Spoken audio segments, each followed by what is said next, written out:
Chapter 1838, Untitled. Chapter 1838, Untitled. Sister, aren't you able to tell where treasures are hidden? How Sapphira was so confident because she trusted Ranmil in that aspect. Ranmil felt utterly defeated. 2 times in a row, she could tell that the treasure was on the other side, but when she opened the door, I don't know. Ranmil frowned. Meanwhile, Feng Wu was impressed by Ranmil's ability. That was because Ranmil found the lattice with the purple sun sword the first time and the blowing snow sword play the second time. She really was a blessed girl. Well, she's not as lucky as you. The white fairy glanced at Feng Wu. Feng Wu nodded. If she had been the first one you met, would you have helped her? The white fairy raised an eyebrow. Take a wild guess. Feng Wu said without hesitation, no, you wouldn't have. The white fairy asked why. Feng Wu said, women can become enemies especially if they're both beautiful women of the same type. The 2 of you are the same type. Therefore, you won't like her. Hey, watch your sharp tongue. You don't need to be so blunt. The white fairy rolled her eyes at Feng Wu. Feng Wu chuckled. If Ranmil couldn't find any treasure, Master Ju and Sapphira had even less of a chance. They didn't find anything either. The 3rd round started. I give up, said the second prince. He just stood there. Because if he participated, his spiritual essence would be weakened again, and this test was just getting started. I give up too. Zhuo Qingxian made the same choice. After they gave up, it was Feng Lu's turn. Feng Lu gritted her teeth. I want to try my luck again. Then, as it turned out again, she didn't get anything. Feng Seng said, I give up. Feng Yiran said, me too. Dugu Yamo gave it some thought and shook her head. I'll give up too. Dugu Mingshi thought the same. So, it was once more Feng Sun's turn. Hey, are you giving up already? There is still so much good stuff here, and you want to give them all up? This is such a valuable opportunity, you're going to waste it. Everyone kept their gazes on Feng Sun. He had been waiting for his turn. The first time, he found the purple sun sword. The second time, he found the swordplay. His return rate was unbelievably high, but for the others it was 0. Dugu Yamo said, enough with the crap, just roll the dice.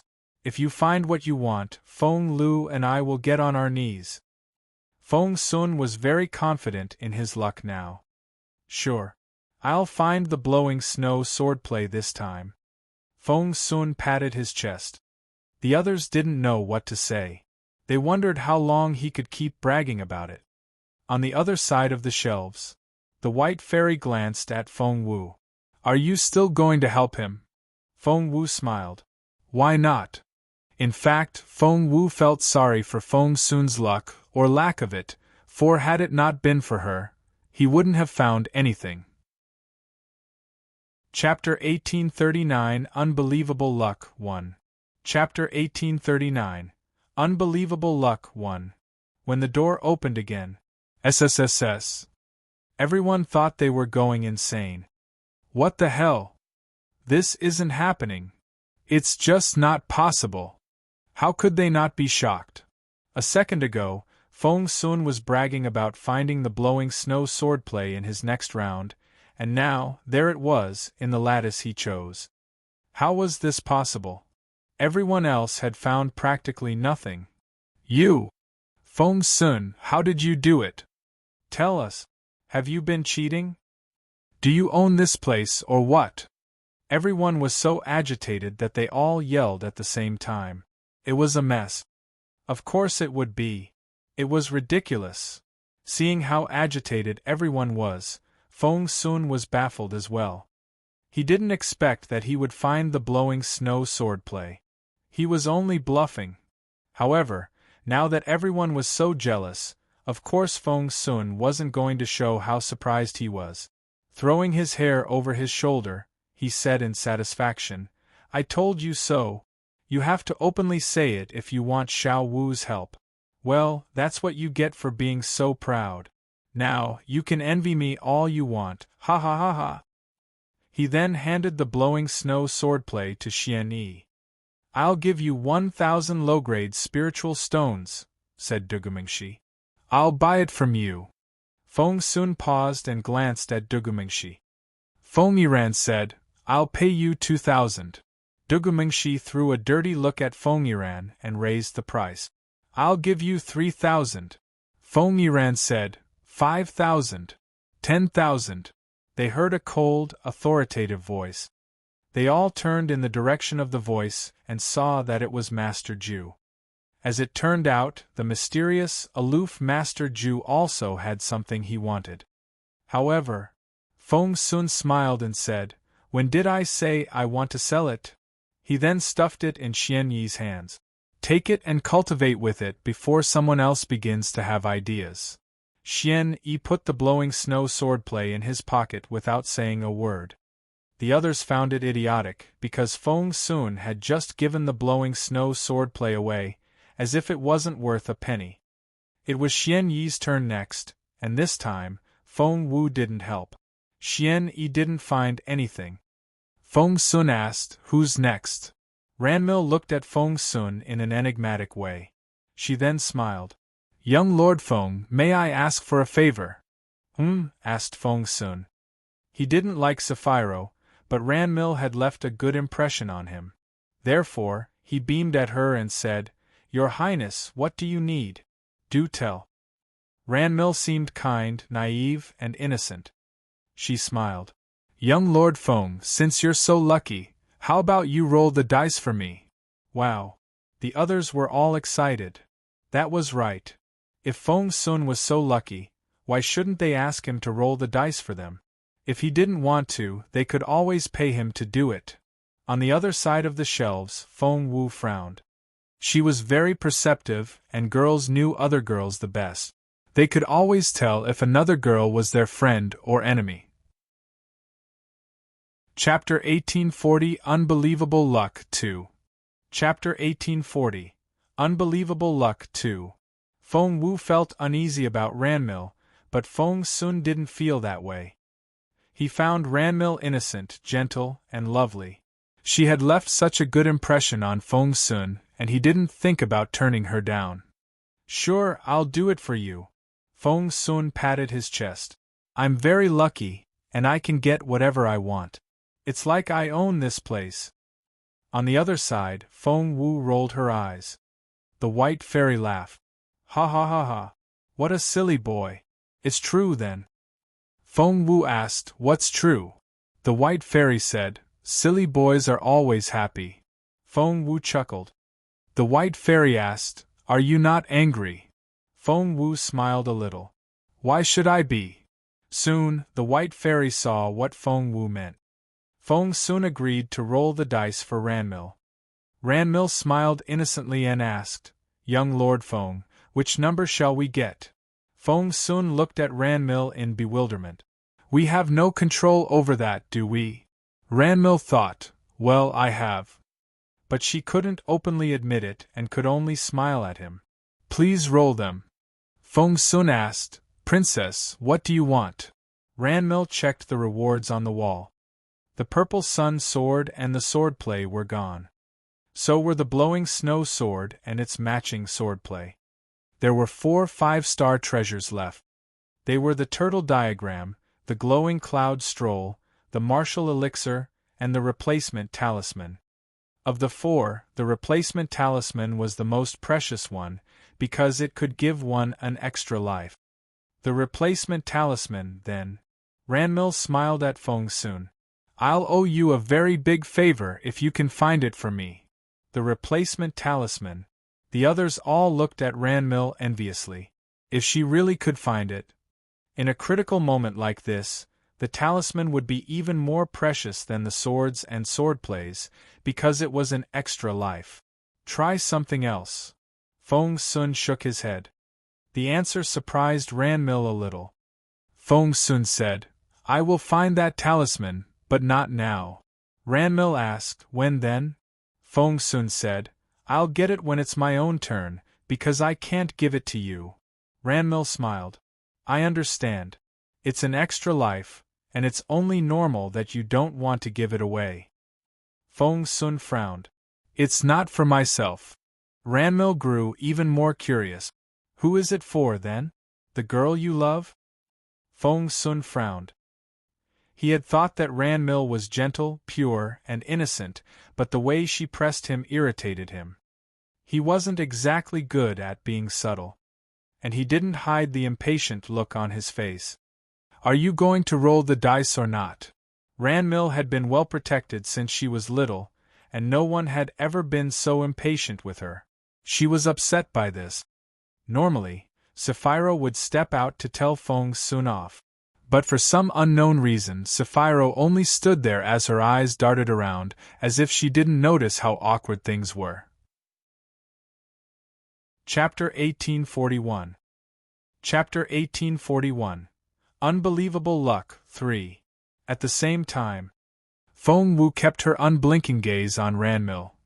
She had always firmly believed that no matter how good an actor a person was, in the event of an unexpected confrontation, they wouldn't have enough time to put their mask on, and that was the easiest moment to spot their true self. If Ranmil was as innocent as she was said to be and knew little of worldly affairs, her reaction should reflect her true feelings accordingly as an inexperienced girl. For instance, she could look embarrassed and flustered, and she might blush.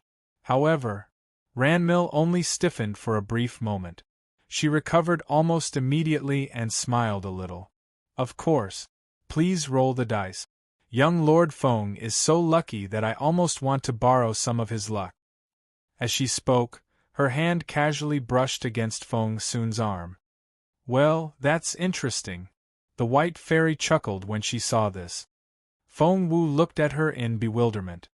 The white fairy said, "That princess touched the silly boy's arm. She was actually trying to turn her luck around by taking his." Turn her luck around? Feng Wu frowned. Is that a standard operation?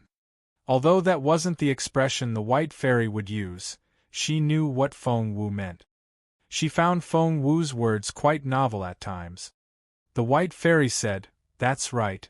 That princess looks so innocent, but she has so many tricks. She definitely has a capable master. This is very interesting."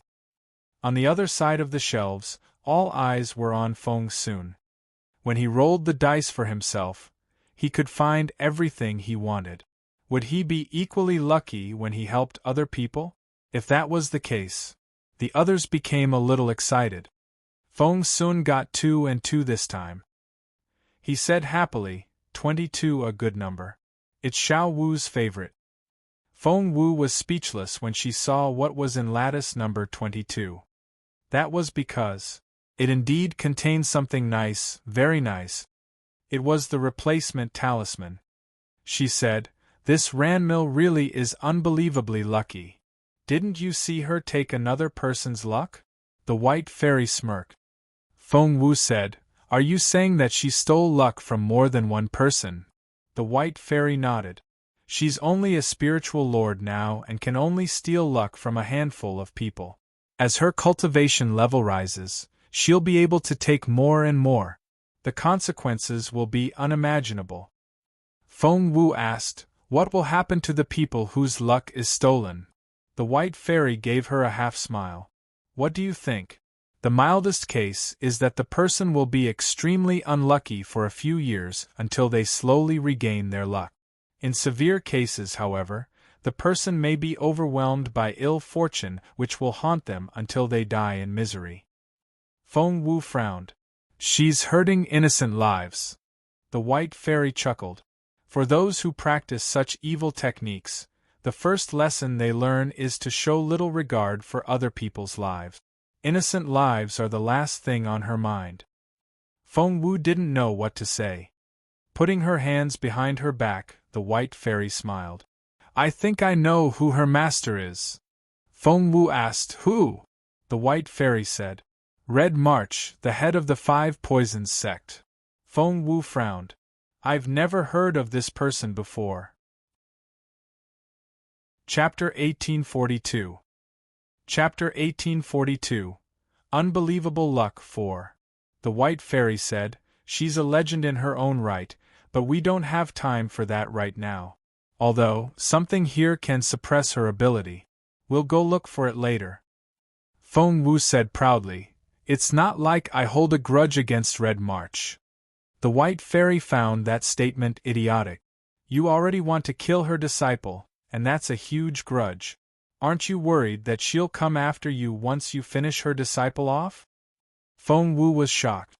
She never said anything about killing Ranmil. The White Fairy smirked. You're in her way now. If you don't kill her, she'll kill you. There's bound to be a war between the two of you. Do you want to be the one who dies? Feng Wu said, Of course not. But why would she kill me? It doesn't make any sense. Feng Wu was still talking to the White Fairy when she heard approaching footsteps. They were steady, well-paced, and very reassuring. The footsteps. Everyone turned around. Boss Jun, why are you here? Feng Sun was the first one to cry out the word. It really was Jun Linyuan. He was wearing a black robe, and the deep-set features on his handsome face reminded one of a sculpture. He practically glowed. As soon as he showed up, everyone else faded into the background. He was the only person everyone could see. It really was Jun Linyuan. No one expected Jun Linyuan to come, and they were all astonished. Well, the teenage boys were. As for the teenage girls, the pleasant surprise made them cover their mouths, and they were almost in tears.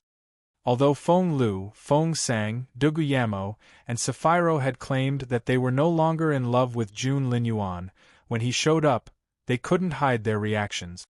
Wow! Even the White Fairy, who had always been very picky, was impressed by the teenager. She gave Feng Wu a nudge. Feng Wu felt awkward. Earlier, to stop the White Fairy from thinking of her as a love rival, Feng Wu had stated over and over again that she liked Jun Linyuan. She had even drawn his picture on the wall to prove it. She couldn't take that back now.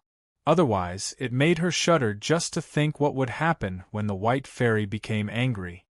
Hence, Feng Wu raised her chin and said proudly, He's Jun Linyuan. The White Fairy asked, Is he the teenager you're in love with? Feng Wu forced herself to say, That's right. It's him. The White Fairy teased her. Well, you've got good taste. He's not Chu Tianxiao, but he's on the same level. Feng Wu wanted to roll her eyes. The White Fairy really thought highly of Chu Tianxiao. Yes, he was handsome, but he was nowhere near as good-looking as Jun Linyuan. What? You disagree? The White Fairy snorted. You think Chu Tianxiao is the best, and I think Jun Linyuan is the best. Problem? The White Fairy snorted. Whatever. But you do have good taste. Look, the White Fairy kept watching the others. Look at that girl. Feng Wu saw that she was talking about Feng Lu. That girl in the pink dress has been saying so many mean things about you. Is that boy her lover? She's not looking at him anymore, and her eyes are glued to your lover. He's stolen her soul. Chapter 1843. Chapter 1843. Unbelievable Luck, 5. And that one in the green dress, do you see her feet? Ever since your boy entered the room, she's been inching toward him until she's only a meter away. If everything goes as planned, she'll pretend to fall into his arms. Feng Wu saw that she was talking about Sapphiro. And that one. And that one. The White Fairy finally pointed at Ranmil. What do you think of her? Feng Wu glanced at Ranmil and said grumpily, She's just standing there. Her eyes aren't glued to Jun Linyuan's face, and she's not trying to strike up a conversation. So, she's not interested in him, I think? After some thought, Feng Wu said affirmatively, Well, not everyone in the world is interested in Jun Linyuan. You can't be more wrong. The White Fairy smacked Feng Wu on the head. Are you blind? Don't you understand? Feng Wu looked perplexed. Resting her hands on her waist, the White Fairy said proudly, With my years of chasing off flirtatious women, I can tell you that the pure and innocent Ranmil is the most ambitious of them all. Feng Wu said, Really? That can't be. The White Fairy found Feng Wu's response idiotic. Do you really not see it? Feng Wu said, I really don't. The White Fairy rolled her eyes at Feng Wu. She's very capable. Look at the angle she's standing in. Was she facing the door earlier? Feng Wu shook her head. Her profile was facing the door just then. The White Fairy asked, What about now? Feng Wu said, She's at a 65-degree angle. The White Fairy nodded and said affirmatively, That's Ranmil's prettiest angle, which is why she's standing like that. Where she's standing, the light is coming in from behind her, which gives her a hazy yet magnificent effect, unlike the other girls. Look at their eyes. Feng Wu said, They have to narrow their eyes because of the light. What about Ranmil? Asked the White Fairy. Because she's facing away from the light, she can open her eyes wide. Moreover, her eyes are glistening and soft, as if they've been washed with spiritual water. She didn't look that way earlier. The White Fairy smiled. When she flipped her sleeve just then, she used some eye drops so that her eyes could look so lovely. You see, while the others were all shocked for 3 whole seconds, she remained calm and took action. Isn't she a frightening woman? Do you see how eagerly she wants your boy now? Feng Wu thought, Luckily, I'm not interested in Jun Linyuan. How did you notice all that? She asked curiously. Crossing her arms, the White Fairy said, Because she's just like what I used to be. I know what she's going to do before she does. Feng Wu cleared her throat. The White Fairy glanced at Feng Wu, and her tone turned serious. Kiddo, you're smart, but you're soft and kind deep down. Whereas she, who seems gentle and tender, is in fact ruthless. You may not be her match. As a matter of fact, there's a huge change that you'll be defeated. Chapter 1844. Chapter 1844. Jun Linyuan the Genius, 1.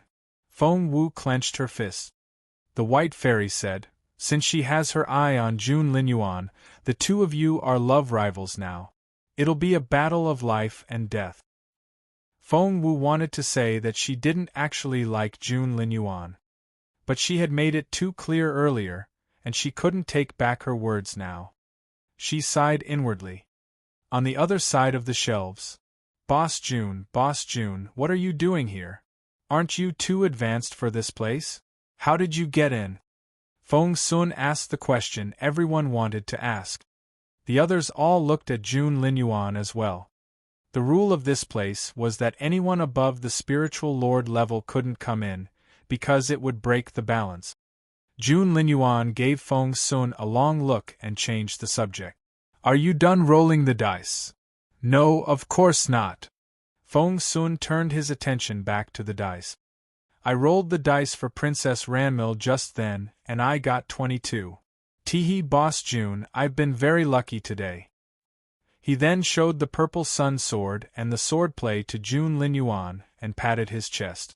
I found them all by myself. And his. Feng Sun then took the blowing snow swordplay from Xian Yi's sleeve. I found this too. He had praised me all over his face. Jun Linyuan gave him an indifferent glance and said in an emotionless tone, I see. Feng Sun's enthusiasm wasn't dimmed when he said, Just wait and see. I'm sure there's something good in that lattice. Right, Princess Ranmil? Ranmil took a few steps forward until she was only a meter away from Jun Linyuan. The look in her eyes was still pure and innocent, but she didn't speak to Jun Linyuan. She didn't even try to introduce herself. She was even pretending to ignore Jun Linyuan. Young Lord Feng is right. I'm sure it'll be something nice. Thank you, my dear young lord. The people of the grassland didn't care much for formalities, but Ranmil bent her knee in the fashion of the Junwu Empire to express her gratitude. Feng Sun was over the moon. Now, here we go. He then marched to the lattice and opened the door. Whoosh! Poof! Heavy smoke erupted out of the lattice, so fast and heavy that it made one's eyes water. No matter how fast Feng Sun was, he couldn't be as fast as the smoke. Sizzle! The smoke was almost in his face, and what was more terrifying was that it was poisonous. Cough, cough! Feng Sun jumped back as quickly as he could, but the smoke almost injured his eyes. He only stopped when he was dozens of meters away. Only then did he exhale. Still feeling shaken, he heaved a long sigh. That was close. It nearly got me, and that smoke was poisonous. Gosh, if I wasn't quick enough, I could have become blind.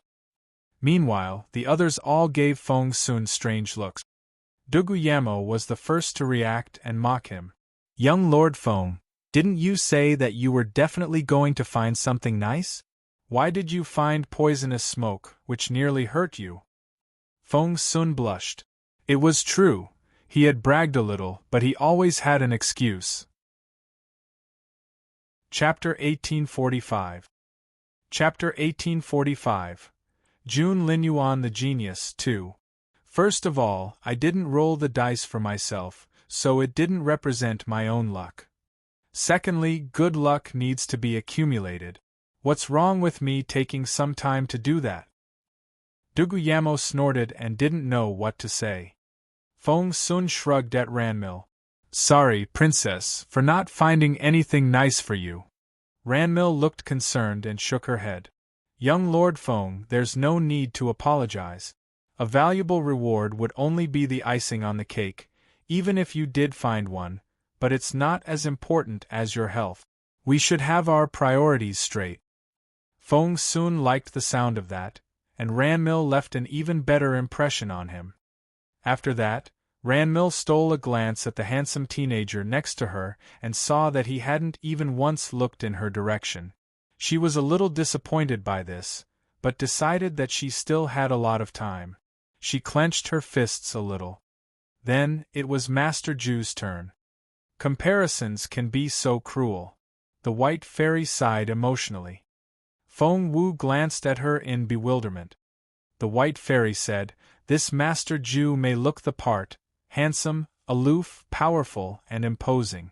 He can be considered one of the outstanding young men of your time. But that's when he's not compared with others.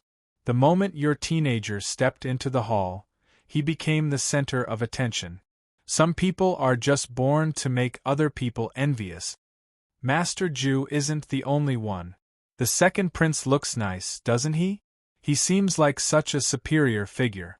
But now, he can only throw malicious looks at Jun Linyuan secretly, and doesn't even dare meet his eyes. Well, the White Fairy shook her head with a wry smile. That's how different people can be. Feng Wu didn't find Jun Linyuan all that impressive at first, but after what the White Fairy said, she found him so much more pleasant to look at. He's not as good as you put it. But she wouldn't admit it. The White Fairy glanced at Feng Wu. Feng Wu avoided her eyes. Meanwhile, on the other side, Master Ju failed to find anything once more. Nor did Sapphiro. So, this round is over again. Feng Sun rubbed his hands eagerly. Soon, he would have another chance. Is it over? Asked Jun Linyuan. Feng Sun was intrigued. Boss Jun, do you want to play as well? Jun Linyuan had been studying the wall the whole time, as if he was interested in the prizes. Why not? He glanced at Feng Sun. Feng Sun hesitated. I thought you weren't interested in any of the stuff here. You won't need them. Jun Linyuan snorted. That's right. I'm not interested. Feng Sun asked, so why? The Crown Prince was used to speaking in riddles. Instead of answering Feng Sun's question, he went straight over to inject the spiritual essence. What? He frowned when he put his right hand on the pipe and injected his spiritual essence. Pull back, the White Fairy warned Little Phoenix. Little Phoenix immediately withdrew and returned to stand on Feng Wu's shoulder. Little Feng Wu, what kind of boyfriend do you have? The White Fairy gave Feng Wu a strange look. Chapter 1846, June Linyuan the Genius, 3. Chapter 1846, June Linyuan the Genius, 3. Feng Wu was dumbfounded. What? The White Fairy said, "Step back if you don't want to be discovered." Oh sure. Feng Wu immediately took a few steps back. The White Fairy said, "Do you have any idea how remarkable your June Linyuan is?" Feng Wu asked, "What did he do now?" The White Fairy said, "He didn't inject any spiritual essence. Rather, he scanned all the lattices with his mental power. That is to say, he knows what's in every lattice." Feng Wu's eyes widened. "How is that possible? Aren't the lattices separated by a shield?" The White Fairy pulled a long face. "That's right, they are. Otherwise, the others would have noticed all your little maneuvers. But who would have thought that your boyfriend is so capable? He was able to bypass the shield without destroying it. Do you know what that means?" Feng Wu asked, "What does it mean?" The White Fairy said, "It means that his cultivation level is higher than the person who set up the shield. Speaking of which, how old is he now?" 16, I think? Feng Wu wasn't too sure. The White Fairy stared at Feng Wu. The look in her eyes was so fierce that her eyes popped. Feng Wu asked, "Well, who set it up?" The White Fairy glared at Feng Wu again. Given how smart Feng Wu was, she immediately guessed the answer. Since the White Fairy had collected all the treasures here, the shield must have been. "So, did you set it up?" Feng Wu asked gingerly. The White Fairy snorted. Feng Wu suddenly realized something. "Wait. Something doesn't make sense. You said that only someone more capable than the person setting up the shield can bypass it, so that means. Feng Wu was astonished. She stared at the White Fairy so hard that her eyes popped. Because the truth was so unbelievable. The White Fairy looked away uneasily and snorted. Feng Wu didn't know what to say either. She murmured, "How is that possible? My dear Fairy, you used to be one of the most capable people on this continent, and June Linyuan is only a teenager now. How can he possibly? No, he can't be. You must have gotten something wrong." "Then how do you think he got in?" The White Fairy glanced at Feng Wu. Feng Wu looked perplexed. The White Fairy said, "Only those below the spiritual king stage can get in. How do you think he got in?" Feng Wu asked, "How?" The White Fairy said, "One of the rules here is that if a spiritual king wants to get in, they have to defeat one of the ghost kings." Feng Wu stared at the White Fairy with wide-open eyes. The White Fairy nodded at Feng Wu, looking very serious. Feng Wu said, "This is crazy. I can't believe it. How can June Linyuan be? He wasn't at this level before. He disappeared for a while and was said to be cultivating somewhere else, but it was only for a few days. How can he have achieved so much in that time? He's only 16. The White Fairy looked at Fairy and snorted. "Stop singing his praises already." Feng Wu looked perplexed. The White Fairy said, "I know you're happy for your own man, but you really should keep it to yourself. Aren't you worried that other people will get jealous?" Feng Wu cleared her throat. Unlike what other people thought, she and June Linyuan really weren't in a relationship. Chapter 1847, June Linyuan the Genius, 4. Chapter 1847, June Linyuan the Genius, 4. The White Fairy raised her chin and said proudly, "Fine, your boy is a little bit better than mine. Satisfied?" Feng Wu chuckled. The White Fairy had been saying so many good things about Chu Tianshao that he sounded like an unrivaled man. The fact that the White Fairy had admitted that June Linyuan was a little bit better than Chu Tianshao was proof enough of how capable June Linyuan was. However, because of that, Feng Wu didn't dare move a muscle now. Wow, His Royal Highness rolled the dice. "What number is it?" "Number 5. Boss June, let me check it for you." Feng Sun happily ran over to open the door. June Linyuan stood there, his hands crossed behind his back. His wide sleeves brushed against the ground, and he looked graceful and elegant. "Wah!" Feng Sun cried out when he opened the door. Feng Sun carefully held it with both hands, as if it was the most precious thing. "The replacement talisman. It's the replacement talisman." Feng Sun wanted to dance around. "Boss Jun, you're the best. I admire you so much." The Crown Prince glanced at Feng Sun. Boss Jun, can you do me a favor?" Feng Sun ran around Jun Linyuan like a puppy dog. "Get to the point."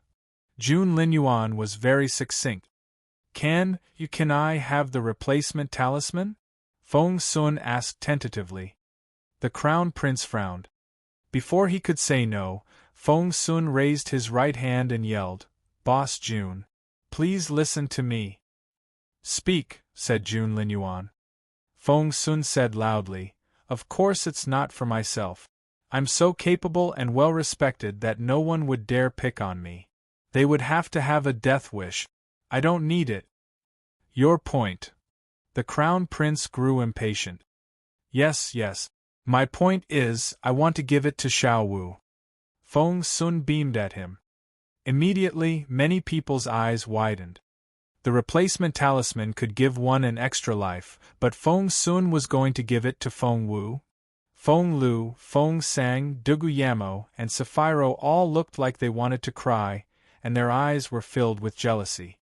Back on the other side. "Well, the silly boy is quite nice to you. He actually wants the replacement talisman for you." The White Fairy gave Feng Wu a teasing look. Feng Wu rolled her eyes. "He's my godbrother." The White Fairy said, "Well, he's not your biological brother, is he? You were childhood friends. Don't you want him to become someone even more intimate?" Feng Wu said, "Hey." The White Fairy said, There. I won't tease you anymore. If Jun Linyuan didn't exist, that teenager Feng Sun would be a fine choice. But with the existence of a teenager like Jun Linyuan, everyone else seems to fade in his presence. If he's the moon, then everyone else are just mere fireflies in comparison. Feng Sun has a brighter light than most people, but he's nothing compared with Jun Linyuan. Therefore, kiddo, pursuing Jun Linyuan may be an attractive choice, but it's full of peril as well, because 9 out of 10 girls want him. You're competing against the whole world. Feng Wu thought to herself, luckily, Jun Linyuan and I aren't what people assume we are. Chapter 1848.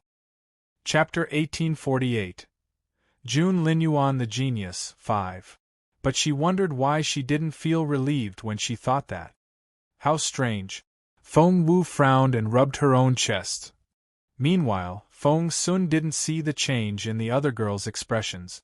Scratching his head, he said shyly, "Boss Jun, you know how poor Xiao Wu's cultivation level is." Feng Wu didn't know what to say. The other teenage girls all chuckled.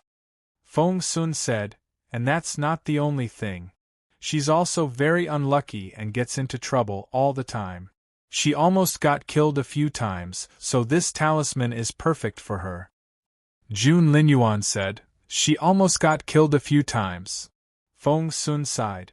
"That's right. Take the people in this room for example.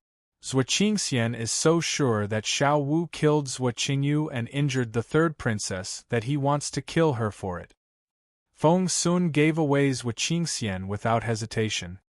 Jun Linyuan narrowed his eyes, and no one could decipher his deep, dark, and cold gaze. The glance from Jun Linyuan gave Zhuo Qingxian the creeps, and a chill ran down his spine. Involuntarily, Sapphiro hid behind Ranmil. Her older brother had been the most adamant in trying to kill Feng Wu. He had sent spiritual lord assassins one after another for that purpose. Jun Linyuan was simply so terrifying. If he really wanted to take revenge for Feng Wu. At that thought, Sapphiro cringed and didn't dare to make a sound. "So, Boss Jun, can I give it to Dummy Little Wu?" "Dummy Little Wu?" The corner of Feng Wu's mouth twitched. Where did that name come from? She decided that after she found the seed of the spirit source and her abilities improved, she would call Feng Sun Little Dumb Sun. Boss Jun, can I? Feng Sun asked in a pleading voice. The Crown Prince said proudly, yes. Elated, Feng Sun chuckled. Xiao Wu will be so happy when she knows what I'm going to give her. The Crown Prince threw a murderous look at him. No, it's from you, Boss Jun. Feng Sun mumbled, secretly complaining about how stingy Jun Linyuan was. Boss Jun, where are you going? Seeing that Jun Linyuan had turned to leave, Feng Sun called after him. Jun Linyuan stopped abruptly. Feng Sun had thought that Boss Jun was going to answer him, but Jun Linyuan turned his cold gaze on Zhuo Qingxian. Zhuo Qingxian felt the hair on the back of his neck stand up. But Jun Linyuan left without another word. Jun Linyuan's aura was too imposing. When he was present, even if he didn't say anything, his aura seemed to fill the entire space. The moment he was gone, Dugu Mingxi fell to the ground. Phew! He wiped the sweat off his forehead. His Royal Highness is simply too scary. Everyone was intimidated by his relentlessness and resolve. Hey, do you still want to do it? Do you? Feng Sun was the only one who was still serious about the game. The others all felt exhausted. Have you all given up? Alright, I'll do it. Feng Sun grinned and injected his spiritual essence. Soon. Chapter 1849 Face Slapping. Chapter 1849 Face Slapping. The dice were rolled. Number 24. Ranmil stared at lattice number 24 and was almost sure that Feng Sun wouldn't find anything good, because she had stolen all his good luck just then. But when Feng Sun opened the lattice, Ranmil was filled with despair. The turtle diagram. Feng Sun happily picked it up. Holding the diagram, he told Xian Yi, ha, I thought I ran out of luck already, but as it turns out, I still can find good stuff. The goddess of luck must love me. Xian Yi found it quite strange as well, but he was always poker-faced and didn't show much concern at all. Ranmil was the one who was truly confused. She stared at Feng Sun. This shouldn't be happening. She had already drawn Feng Sun's good luck away. But now, Feng Sun was the only one who dared to roll the dice. He said, Are you all giving up? If that's the case, I'll keep going. I'll give it a try. Ranmil smiled and nodded at Feng Sun. I'd like to try my luck. Feng Sun looked at Ranmil and said in bewilderment, The legend is that you're the luckiest girl on the grassland, but from what I've seen today, that's not exactly true. Ranmil stiffened a little. But she soon returned to herself and smiled at Feng Sun. Young Lord Feng, you're so humorous. I'm not like that. It's just a rumor. No, it's not. You really are very lucky. No one on the grassland can compare with you. I'm sure your luck has turned around by now, said Feng Sun. Ranmil thought to herself, Of course it has. I've transferred all my bad luck to you. She then smiled at Feng Sun. Young Lord Feng, would you like to make a bet? As someone who always looked for fun, Feng Sun was intrigued. What bet? Ranmil said, If I can find a 5-star treasure this time, young Lord Feng, may I have the turtle diagram? Feng Sun raised an eyebrow. If you can find a 5-star, no, a 4-star treasure, I'll give you the turtle diagram. Ranmil wanted it because she was the only one who knew that a map was hidden in the diagram. Silly boy, the white fairy said grumpily. I've put a map inside that diagram. Feng Wu asked curiously, What map? The white fairy said casually, The map of this place. I even highlighted where all the treasures can be found, their levels, and how difficult it will be to obtain them.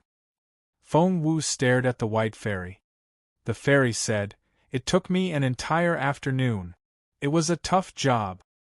Feng Wu said, If Ranmil gets her hand on it. The white fairy glanced at Feng Wu. Do you want to know the truth? Feng Wu said, Do tell. The white fairy said, If you don't interfere with Ranmil's skills, she can take away most of the treasures here. Feng Wu nodded. So, we can't allow her to get the turtle diagram. Ranmil smiled at Feng Sun and nodded. It's a deal, then. Feng Sun beamed at her. No problem. Feng Wu wanted to smack him on the head. However, at that moment. Chapter 1850 Feng Wu's Super Patron 1. Chapter 1850. Feng Wu's Super Patron 1. Of course Feng Wu wouldn't let Ranmil find anything good. Therefore, after Ranmil rolled the dice and opened the door, she found the lattice completely empty.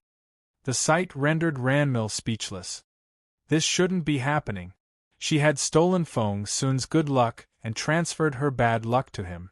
Why was she still so unlucky? Feng Sun gave Ranmil a sympathetic look. Well, I don't know what to say. Ranmil put on a sad face. Feng Sun patted her shoulder and tried to comfort her. There. Our bet still counts, all right? With teary eyes, Ranmil looked up at Feng Sun. The innocent look in her eyes made Feng Sun feel quite heroic. Patting his chest, he said confidently, If you win, I'll give you the turtle diagram. If you lose, you just give me a smile. How's that? Ranmil had been about to cry a moment ago, but Feng Sun's words made her chuckle. Feng Sun was pleased to see that he had cheered Ranmil up. What he didn't know was that Feng Wu was rolling her eyes at him on the other side. Feng Sun then rolled up his sleeves and said, Just wait and see. He was about to roll the dice when Feng Wu took action. She didn't help him this time. Instead, whoosh, she grabbed the rest of the good stuff in the lattices and stored them away in her ring space. It all happened in the blink of an eye. The white fairy looked at Feng Wu, and so did little Phoenix. Feng Wu said, Let's go. The white fairy said, Wait, why are you taking everything? Feng Wu smirked. Why else? Leave them here so that young Lord Feng can fawn on the girl? The white fairy said, Why do you sound so resentful? Of course Feng Wu was resentful. She was so nice to Feng Sun, but that boy was trying to please Ranmil with the turtle diagram. He's just a fool. Let's go. Feng Wu turned to leave. The white fairy and little Phoenix looked at each other, and both shrugged. However, the white fairy's eyes lit up when she looked at little Phoenix. You. Golden light suddenly flickered in little Phoenix's black eyes. It was dazzling, intimidating, and as sharp as a blade. Even someone like the white fairy felt her heart skip a beat, and she felt intimidated, as if she was facing someone much more superior. Feng Wu was walking in the front and missed the sight, but the white fairy saw it all. You're. The golden light frightened the white fairy. After absorbing all the spiritual essence, little Phoenix had made another breakthrough and regained some of its lost memories. It remembered what it used to be called. That golden light used to belong to Boss Phoenix. Shut up! The bird shot a severe glance at the white fairy, and she was reminded of a familiar stately figure. The white fairy looked down and hid the look on her face. But deep down, she was in turmoil. Chapter 1851 Feng Wu's Super Patron 2. Chapter 1851. Feng Wu's Super Patron 2. Little Phoenix really was the one who was known as Boss Phoenix. The white fairy remembered that Chu Tianshao used to have an invincible master, and that mysterious master, who used to rule the continent, had a proud phoenix. She found the bird quite pretty back then, but when she said something that offended it, Boss Phoenix punished her by making her reflect upon her faults by the Black Pond in Phoenix Mountain for 3 years. She lived those 3 years in hell and wanted to kill herself all the time. Hence, she had always been deeply frightened of Boss Phoenix. Back then, Chu Tianshao wouldn't help her either. He even told her that Boss Phoenix represented his master, and offending the bird was the same as offending his master. Chu Tianshao admired his master blindly. Chu Tianshao had some rules. Everything his master said was correct. If his master told him to do something, He would rather die than see it unfinished. He would never ask any questions, and he firmly believed in his master. And that war. The memory made the White Fairy's head ache terribly. She couldn't bring herself to think of that slaughter. It was so miserable. Right now, Boss Phoenix, whom she thought was dead, was following Feng Wu around. What did that mean? You, the White Fairy felt her knees buckle. Little Phoenix threw a dirty look at her. Say nothing, and just be yourself. The White Fairy looked intimidated. She nodded, but vented her sarcasm in her head. She now knew who the bird really was, so how was she supposed to be herself? Around the bird, she was just a little girl. She wanted to ask what happened to the stunning white-robed figure. Although she had continually stressed how amazing Chu Tianxiao was, compared with that man, Chu Tianxiao was a mere servant. Feng Wu sensed the change in mood as she walked, and she suddenly turned her head. The White Fairy jumped when their eyes met. Feng Wu was dumbfounded. Dear Fairy, what's wrong? You don't look too well. No, I'm fine. What can possibly be wrong? Haha, the White Fairy waved her hand. Feng Wu sounded concerned when she said, Did you spend too much energy to help me, and injured yourself? Please let me give you some spiritual essence. The White Fairy would have said yes in any other situation. Because Feng Wu's spiritual essence was very pure and dense, it would help the White Fairy greatly. But now, the White Fairy stole a glance at the bird. The bird smirked. The White Fairy's stomach lurched, and she waved at Feng Wu. No, there's no need. Please don't bother. Feng Wu gave the White Fairy a suspicious look. What happened to you? She felt like a different person. The White Fairy said, No one here is capable enough to defeat me, so what can possibly go wrong? By the way, don't you still want your fallen star sword? Gosh! Feng Wu suddenly remembered. When she first entered this place, the White Fairy had put her fallen star sword somewhere so that it could absorb spiritual essence. Then with what happened with Qiuling and the lucky draw, she almost forgot about her sword. But won't it be too much trouble if we double back now? Asked Feng Wu. Chapter 1852 Feng Wu's Super Patron 3. Chapter 1852 Feng Wu's Super Patron 3. The White Fairy wasn't exactly famous for her good temper. She was proud and aloof, and Feng Wu often had to beg or coax her for help. But the fairy was being awfully nice now. No, of course it's no bother. If you like, I'll take you there through a shortcut. Feng Wu looked at her in amazement. This didn't feel right. This White Fairy felt like a different person, as if she was possessed by something. No matter how hard Feng Wu pressed her, however, the White Fairy wouldn't give her an explanation. Because just like Boss Phoenix said, it wasn't time yet. Little Phoenix shot an arrogant glance at the White Fairy and thought, This girl only knows that I'm with Feng Wu now, but if she knows who Feng Wu used to be, she'll lose her mind. Of course, Little Phoenix would never reveal such a big secret. The White Fairy remained exceedingly enthusiastic on their way back. This way, please. There's a shortcut that can take us there in no time. Miss Feng Wu, please look at the frescoes on the wall. They'll show up randomly every once in a while. Please don't underestimate the frescoes.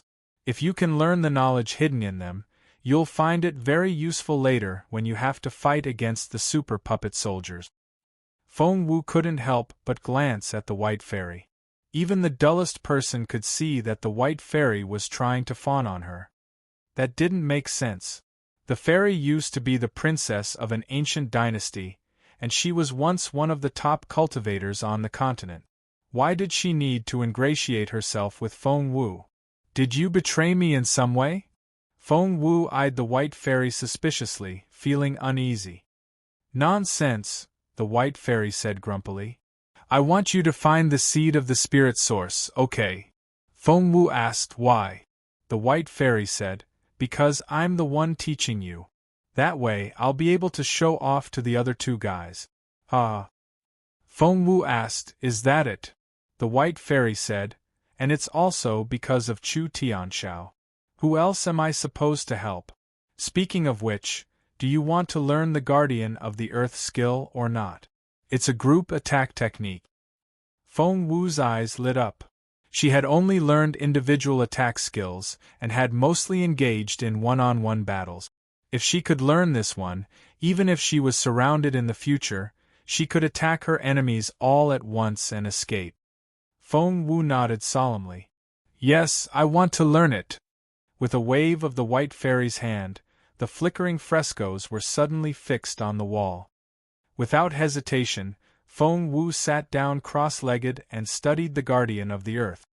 Behind her, the White Fairy glanced at Boss Phoenix, as if looking for approval. Little Phoenix nodded in an arrogant manner. The recognition made the White Fairy want to jump around in excitement. Looking at Feng Wu, who had little idea of what was going on, the White Fairy was amazed by how lucky the girl was. She had only casually mentioned the Guardian of the Earth to Feng Wu just then, but was it just another common skill? If one had to compare, it was more valuable than all the treasures in the treasure hall put together. Chapter 1853 Untitled. Chapter 1853 Untitled. The frescoes flickered in and out of view, so why did they appear now? Because the White Fairy controlled them so that Feng Wu could learn the skill. Seeing that Boss Phoenix was pleased, the White Fairy was over the moon. But she was a little worried. The Guardian of the Earth wasn't exactly easy to understand, especially the Sanskrit part, which no normal person could read. But Feng Wu read the words aloud when she got to that part. "The earth cracks open and the sky falls." She went on smoothly. "Does she actually understand the ancient language?" The White Fairy was shocked. She herself could only understand half of it. Little Phoenix glanced at the White Fairy and said grumpily, "Of course she does. You have no idea how much stuff she has learned since she was little." The White Fairy sighed in amazement. "With you around, I'm sure Miss Feng Wu can master anything. She's such a lucky girl." Little Phoenix glanced at the White Fairy and thought, "I wasn't the one who taught Xiao Wu. If this fairy knows Xiao Wu was taught by my master himself, she would faint. However, that would expose its master as well." Therefore, Little Phoenix raised its chin, neither admitting nor denying the claim. The White Fairy thought that she had guessed correctly and envied Feng Wu greatly. Feng Wu closed her eyes. Suddenly, golden light shone from inside her body, and dots of golden light danced around her like little elves. Pointing somewhere ahead of her, Feng Wu suddenly shouted, "The ground opens!" About 10 meters away, a round hole about 10 square meters in size appeared on the ground. Everything within the circle crumbled. The White Fairy cried out, "She's mastered the first stance already." She was so surprised because the Guardian of the Earth was a technique that required the Earth attribute. Gaping Ground, the first stance, was a powerful Yui skill that had taken her 3 years to learn. Little Phoenix glanced at the White Fairy proudly. Of course Xiao Wu had learned it quickly. She was Feng Wu. The White Fairy said, "The first stance is relatively easy, but the second one, Cracking Ground, is very difficult. One can't possibly master it without 3 or 5 years of practice. So, we have to wait until this place opens next time." However, before she could finish, rumble! There was a loud noise. The White Fairy looked in the direction of the noise. One look, and her eyes popped. That was because the ground cracked. Seriously? Feng Wu has already mastered the second stance. How's that possible? The White Fairy had always been very calm. After all these years, she herself had only mastered up to the third stance. However, it took Feng Wu next to no time to master the second stance. Did she learn this before? The White Fairy looked at Little Phoenix in astonishment. Crossing its wings, the bird said proudly, "Wouldn't you have noticed if she had?" The White Fairy agreed, because there was something that only those who had practiced the Guardian of the Earth knew, which was that once one learned the essence of the Guardian of the Earth, they would be shrouded in a golden glow. Even their hair and eyes would turn a golden brown shade. Chapter 1854, Untitled. Chapter 1854, Untitled. Once a person mastered the circulation of the spiritual essence of the Guardian of the Earth, they could control how they looked. I didn't expect her to be able to master 2 stances in a row. That's very impressive, and I'm amazed. But at the end of the day, it's all because of your great taste. As it turned out, the White Fairy knew how to fawn on people, which was what she was doing to the bird. Little Phoenix said proudly, "You still haven't seen the best of her." Huh. The White Fairy wondered what more potential the girl could have. Right at that moment, whoosh! There was a loud noise. That sound and the surge of spiritual essence astonished the White Fairy. She stared at Feng Wu so hard that her eyes popped. That was because ground control. She's mastered the 3rd stance. The White Fairy stared at Feng Wu in disbelief and didn't know what else to say. She pointed at Feng Wu. The White Fairy used to be a top cultivator on the continent. Although she wasn't Chu Tianxiao, she wasn't much weaker either. After all the things she had experienced, she wasn't easily excited anymore. But now, she couldn't hold back her excitement. This only meant one thing. And that was, Feng Wu was simply too impressive. It's only been a few hours, and she's mastered the 3rd stance. The White Fairy, had to take a few deep breaths to calm herself down. Because it had taken the White Fairy as long as 10 years to master the 3rd stance, and she was considered to be a very talented pupil. Little Phoenix gave the White Fairy a proud look. Of course she's amazing. Have you forgotten whose pupil she is?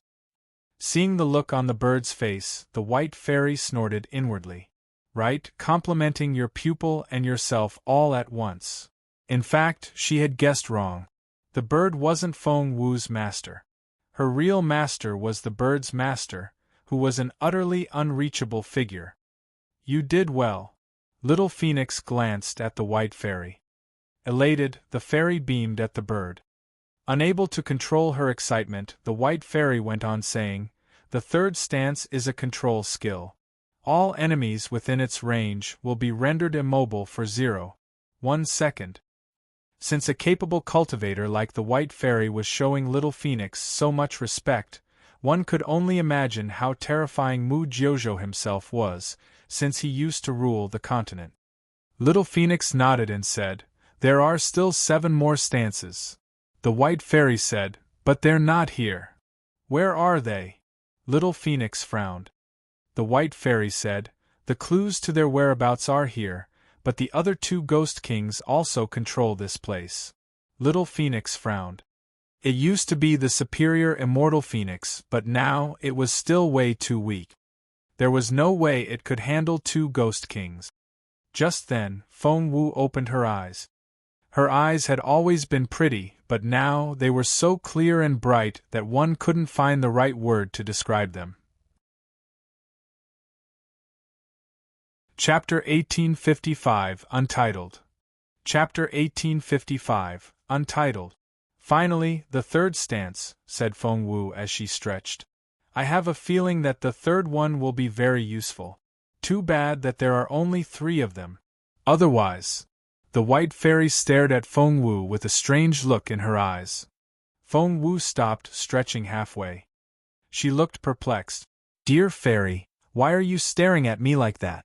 What did I say wrong?" The White Fairy took a deep breath and looked away. She didn't want to talk at that moment. Feng Wu asked, "What's going on? Sister Fairy, you've been acting oddly for a while." The White Fairy stared at Feng Wu. "No, you're the odd one." Feng Wu looked innocent and confused. The White Fairy stared at Feng Wu. "Do you know how annoying you are? You've mastered 3 stances in a row. I'm so mad." Feng Wu looked even more innocent. "What did I do?" The White Fairy said, "You're so annoying. Do you know? Do you know how I learned my guardian of the earth? Do you know how long it took me to master the third stance? 10 years. It took me as long as 10 years to finally be able to do it. And you? You took 6 hours. Feng Wu, are you even human? This is insane. As the white fairy pressed forward, Feng Wu fell back. In the end, she stood there with her back pressed against the wall. The white fairy was so angry that her eyes went red. Feng Wu said, "Well, what else could she say? If she were in the white fairy's position, she would be wildly jealous as well." "Tell me, how did you do it?" the white fairy pressed. Feng Wu said, I don't know. I just understood all the words in the Guardian of the Earth and knew all the moves. I even what? Asked the white fairy. Feng Wu said, I even felt like I was the one who created the Guardian of the Earth. Ha ha ha ha. The white fairy was angry at first, but she laughed when she heard those words.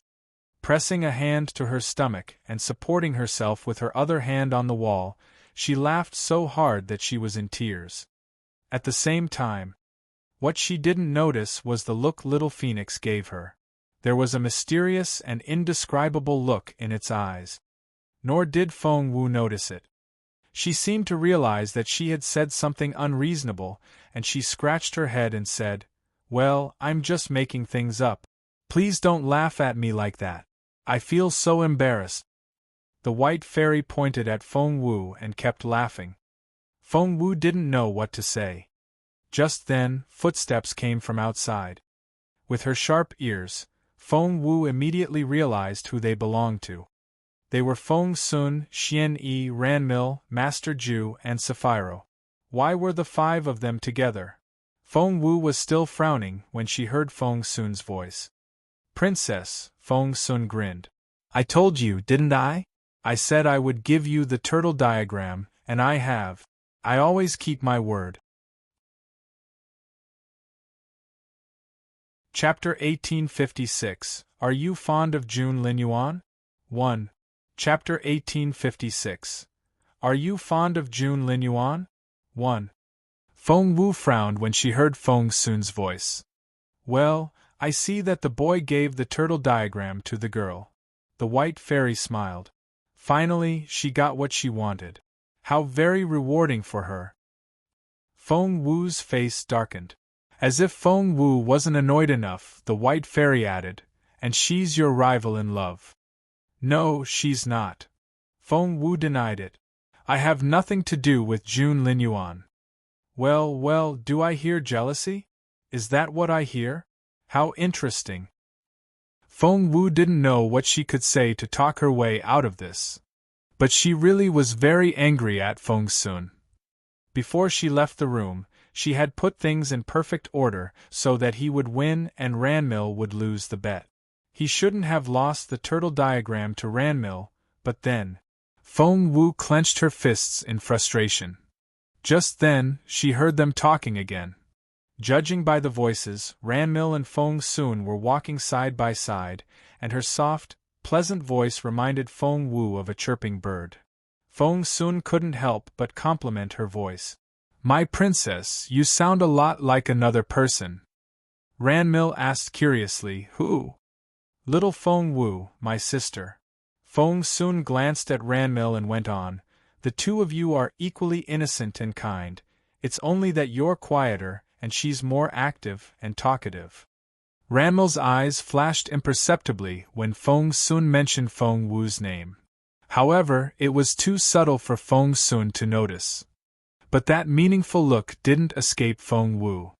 Ranmil feigned an indifferent tone and said, "I heard from the maids that Miss Feng Wu and His Royal Highness are." Feng Sun loved this topic. He had been trying to talk to someone about it. Since Ranmil asked, he was happy to elaborate. "Well, you've asked the right person. No one knows better than I do." Ranmil raised her eyebrows a little, and her clear, bright eyes looked very innocent. "You?" Feng Sun said, "Of course. So, what have you heard?" Ranmil pretended to hesitate before she said, People are saying that His Royal Highness only sees Miss Feng Wu as a bed-warming maid. I only heard it from other people, and I scolded them for spreading such a rumor." Feng Sun chuckled. "So, that's what people are saying. Well, I knew it. One day, Boss June's pride will get little Feng Wu in trouble." "What?" Ranmil suddenly had a very bad feeling, and her face stiffened. But she soon recovered and was that curious, innocent girl again. "So, what they're saying isn't true, then?" asked Ranmil. Crossing his hands behind his back, Feng Sun said proudly, "Of course not. The truth is exactly the opposite."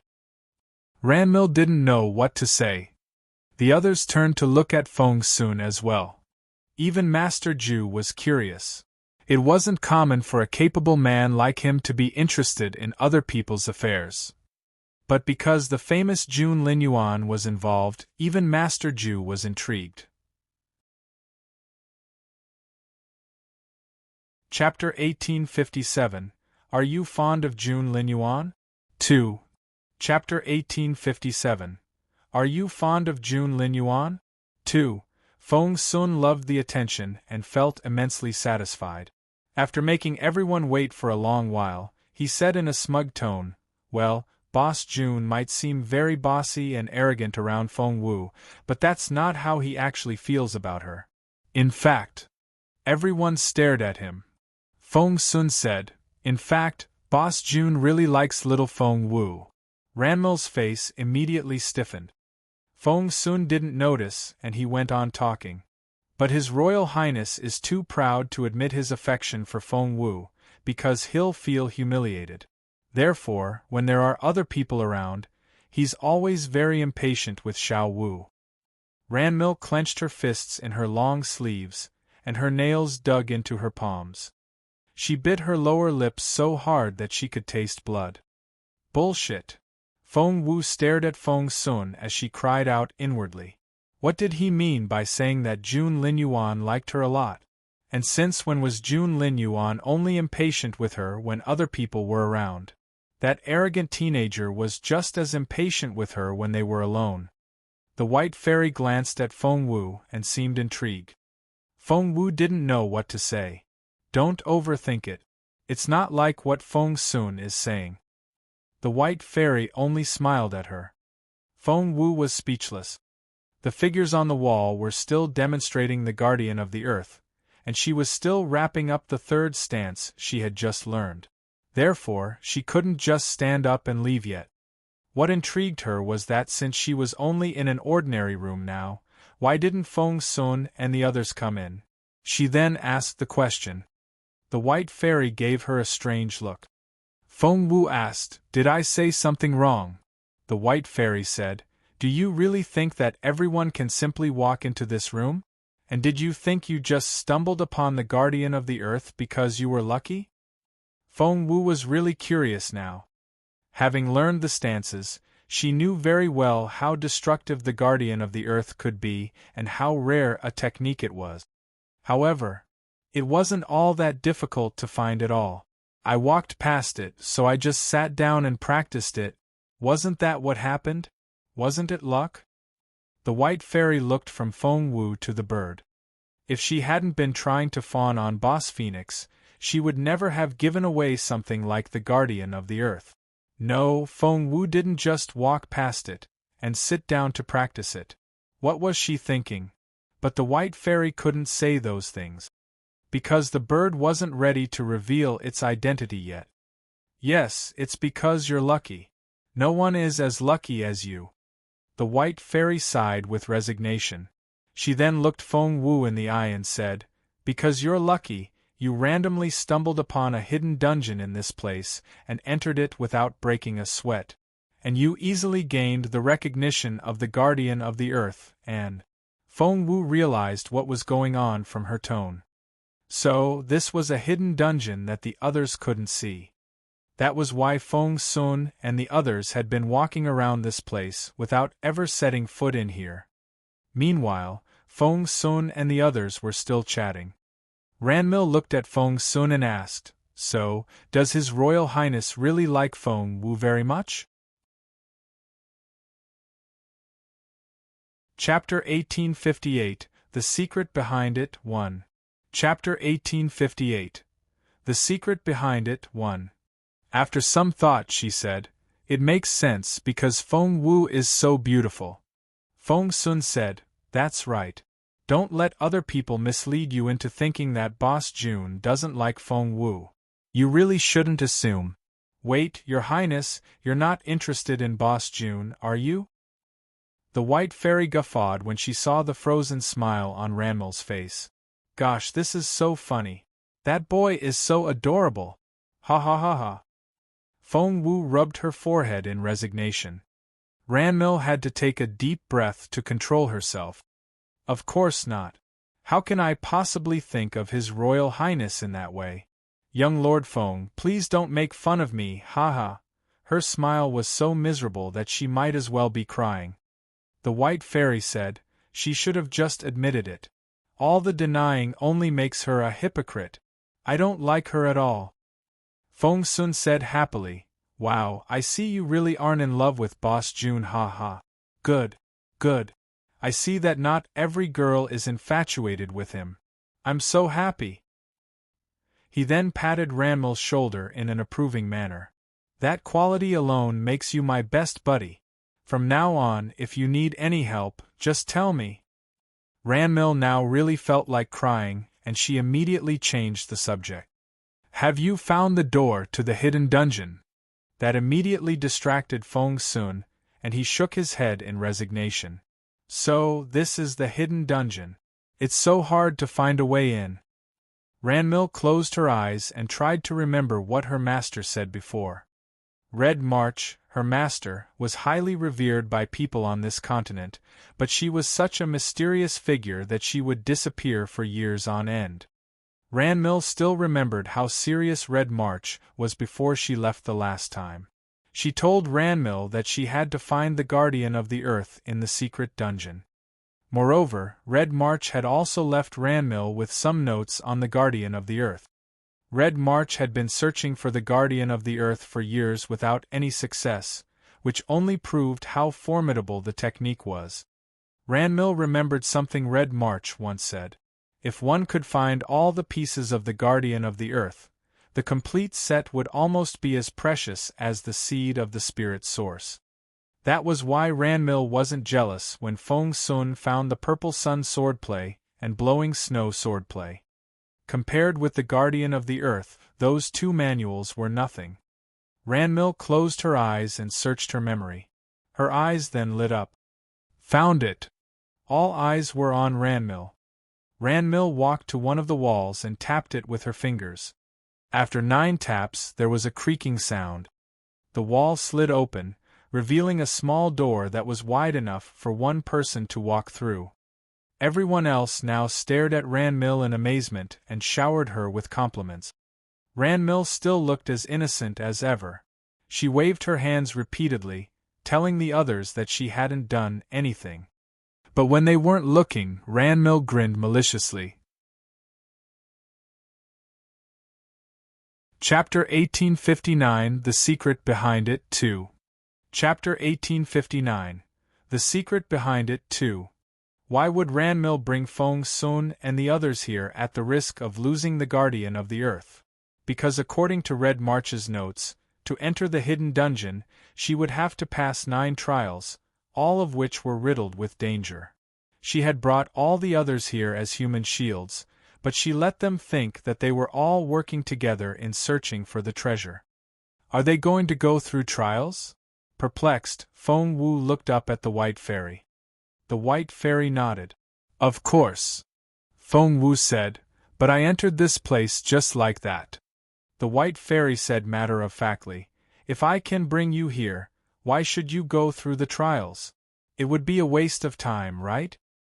Feng Wu agreed, but wouldn't that be too strange? People would think that I got special treatment, said Feng Wu. The White Fairy rolled her eyes, glanced at Little Phoenix and mumbled, You've always been lucky and always had special treatment, okay? Her voice was so low that Feng Wu didn't hear her clearly. What? She asked curiously. The White Fairy rolled her eyes at Feng Wu. I don't want to talk to you. I'm sure you're blessed by the goddess of good luck. Feng Wu cleared her throat. Let's search this room. The clue to the second chapter of The Guardian of the Earth is here. We'll leave after we find it, the White Fairy reminded Feng Wu. I see. Feng Wu knew that she had only just learned the first chapter, and that the second chapter was somewhere among the tombs. As for exactly where it was, the clue was right here in front of her. That Ranmil is determined to find the Guardian of the Earth. I think it was on her master's order, the White Fairy said. Really? Feng Wu asked curiously.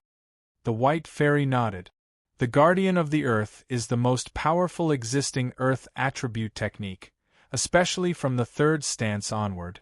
Red March herself is an Earth attribute master. If we let her find it, her cultivation level will rise again. Didn't you say earlier that Red March is one of the most powerful cultivators on this continent? Asked Feng Wu.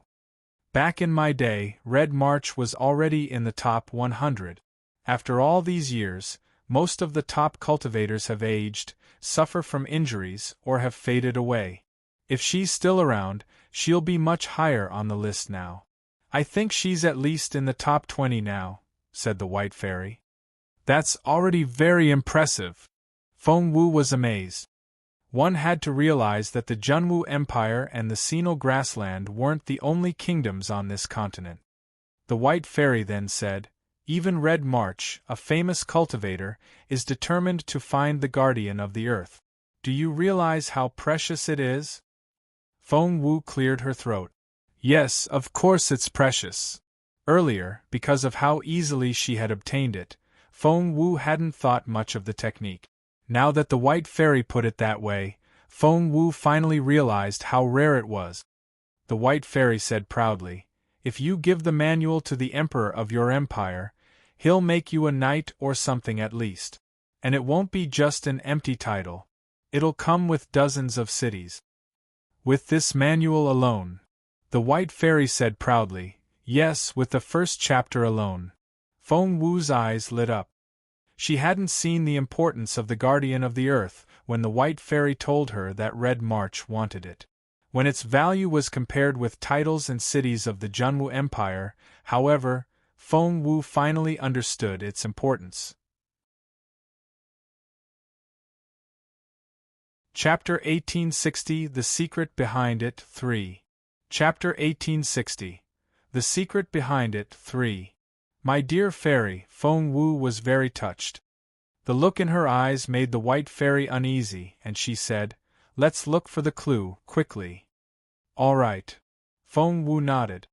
She decided that if she ever had the chance to meet Chu Tianxiao, her senior brother, she would say some very nice things about the dear fairy. Yes. She clenched her fists. She then looked around, searching for anything that would lead her to the second chapter. They were right in the middle of a stone arch bridge made from white jade. A pair of stone lions sat on either end of the bridge. They were all very lifelike sculptures, down to every single hair. Under the bridge flowed a bottomless river. Green lotus leaves covered the water, and the sound was quite pleasant. Where was the clue to the second chapter of The Guardian of the Earth? Before Feng Wu could even start searching. It's under the seventh lotus leaf opposite the third brick on the right end of the bridge, someone said in a proud voice. Feng Wu looked perplexed. She looked up at Little Phoenix. Go get it. Crossing its wings, Little Phoenix raised its head. Really? Feng Wu sounded suspicious. The White Fairy looked from the bird to Feng Wu before looking away. What universe did this girl save in her last life? With the great bird with her, she would be able to do anything. The fairy couldn't understand the bird. It was so merciless toward other people, but it would give the girl whatever she wanted. On their way here, the bird had complained, saying that this place was great, but it just took so long to find the Guardian of the Earth. That obvious hint had made the fairy bring little Feng Wu here directly. This was against the rules, and she would be punished if she was found out. Is that true? Feng Wu glanced at Little Phoenix. How did you find it so quickly? I didn't have a clue at all. The white fairy pushed her a little. Quickly, Moss! Little Phoenix cast a stern look at the white fairy. Ahem! The white fairy coughed to cover her slip of the tongue. Didn't Little Phoenix tell you already? It's under the 7th lotus leaf opposite the 3rd brick on the right end of the bridge. Feng Wu smiled at the white fairy. What does that lousy bird know? I'm sure it's all made up. That lousy bird? She called Master Phoenix a lousy bird? She. The white fairy's eyes widened, and she stared at Feng Wu in disbelief. Feng Wu was confused. What? The white fairy looked at the bird, whom she deemed to be a supreme figure. Why didn't the defiant Master Phoenix get angry when it was called a lousy bird? Little Phoenix glanced at Feng Wu without saying another word. How could it be angry? This girl was the dearest to its master. Seeing that the white fairy only stood there and looked stunned, the embarrassed Little Phoenix lashed out at the white fairy. What are you waiting for? Look under that leaf. There was something very authoritative in its tone. Feng Wu nearly jumped. Seeing the white fairy just standing there, Feng Wu thought that the bird had offended her, so she apologized to the fairy. Dear fairy, please don't be mad. The lousy bird is grumpy for some unknown reason. It didn't mean to yell at you. Please don't kill it for my sake.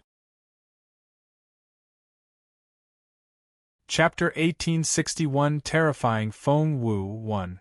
Chapter 1861 Terrifying Feng Wu 1. The white fairy shifted her gaze back to Feng Wu. There was something very complicated in her eyes. Kill Master Phoenix? Was that supposed to be a joke? How could she possibly kill the extraordinary bird? Seeing the way the white fairy exhaled, Feng Wu thought that she had appeased the fairy, so she picked Little Phoenix up. The white fairy's pupils contracted. That was the most respected Master Phoenix, and Feng Wu just picked it up by the back of its neck, as if it was just some common spiritual pet. Surely, Master Phoenix would kill Feng Wu on the spot. But to the white fairy's surprise, Master Phoenix, who was so fierce toward her, just let Feng Wu pick it up like that. Had this world gone insane? Or was this Master Phoenix a fake one? Do I need to repeat myself? The formidable energy given off by the bird belonged to none other than Master Phoenix itself. It wasn't all that powerful, because even Feng Wu was more capable than the bird now. But the white fairy didn't feel that way. The white fairy had been injured by that spiritual essence once, and she could still feel it in her bones. Therefore, she was wholeheartedly terrified by the bird, so much so that she had never thought about testing the bird's current capability. All right, I'm going. I'm going now. The white fairy quickly dashed off, jumped into the river, and came back with the lotus leaf. Feng Wu watched this with wide eyes. She couldn't believe her eyes. The white fairy was so aloof and proud at first, so why was she so approachable all of a sudden? No, it wasn't just that. She was almost obsequious. Stop. Feng Wu patted her own head and stopped her train of thought. Why would someone as capable as the white fairy fawn on that lousy bird? But the truth was that the white fairy came back in no time with a lotus leaf in her hand. It looked like a big green umbrella. There you go. She was even much kinder to Feng Wu now. Are you really not mad? Feng Wu asked again, unconvinced. The white fairy glanced at Feng Wu. Me mad? Do you think so little of me? Feng Wu said, all right. Since the white fairy had said that, Feng Wu forgot about it and turned to study the lotus leaf. It's a map. Feng Wu recognized the map from the veins on the leaf. According to the map, the second chapter of The Guardian of the Earth is on the 3rd tier of this place, Universe Hall. Let's go, then. But before we go, we'll have to fetch my fallen star sword first. Naturally, the white fairy would do whatever Feng Wu wanted now. When they returned to that place, Feng Wu's eyes sparkled when she saw the resplendent sword. Am I seeing things? It's already become a level 2 weapon. When she left the fallen star sword there earlier, it had only been a level 3 weapon. There were 5 levels in total, with 5 being the lowest and 1 the highest. If a level 1 weapon upgraded again, it would become a level 5 divine weapon. Chapter 1862 Terrifying Feng Wu 2. Chapter 1862 Terrifying Feng Wu 2. Feng Wu clicked her tongue in amazement as she studied the magnificent sword. Is it still a level 2 weapon only? That's too slow. The white fairy stepped forward and flicked her fingers, and a dot of light shot out of her fingertips. Whoosh! Thump! The room seemed to explode at that moment. At that critical moment, the white fairy grabbed Feng Wu's arm and dragged her to a safe distance. Whoosh! Looking up, Feng Wu saw the glorious explosion created by spiritual essence, and she thought she was looking at shattering stars. Once everything calmed down, she looked at the sword again. One look and she couldn't stay calm anymore. That was because... a level 1 weapon? Feng Wu stared at the sword in disbelief. Am I seeing things? Is it really level 1 now? Dear fairy, have I gone blind? Feng Wu rubbed her eyes. That was because weapons weren't divided into so many levels, and every advancement was extremely difficult. Feng Wu's fallen star sword could upgrade itself, which was already extremely rare, but now it had jumped from a level 3 to a level 1 weapon directly.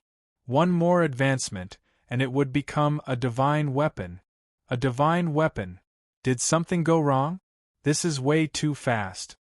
Feng Wu walked up to the fallen star sword and turned to ask the white fairy. The fairy rolled her eyes at Feng Wu. Stop asking questions and just enjoy the great favor I did you, she thought. Feng Wu gave her a strange look, because she felt that the white fairy she met at the beginning wouldn't have helped her like this. What made her change so drastically? Well, this is going to be interesting. The white fairy smiled. Feng Wu was confused. The white fairy then said, Ranmil really is a tough rival. She's reached the 5th trial already. Are the trials that easy to pass? Feng Wu frowned. The white fairy smirked. Even Red March couldn't pass them all, so how could Ranmil have passed them so easily? The only explanation is that Red March taught her how to do it. Feng Wu said, so she came prepared. Crossing her hands behind her back, the white fairy nodded with a smile.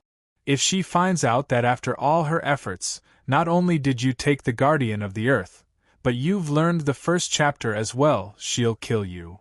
Feng Wu shrugged. Well, I'll get to try the power of the Guardian of the Earth on her. The white fairy chuckled.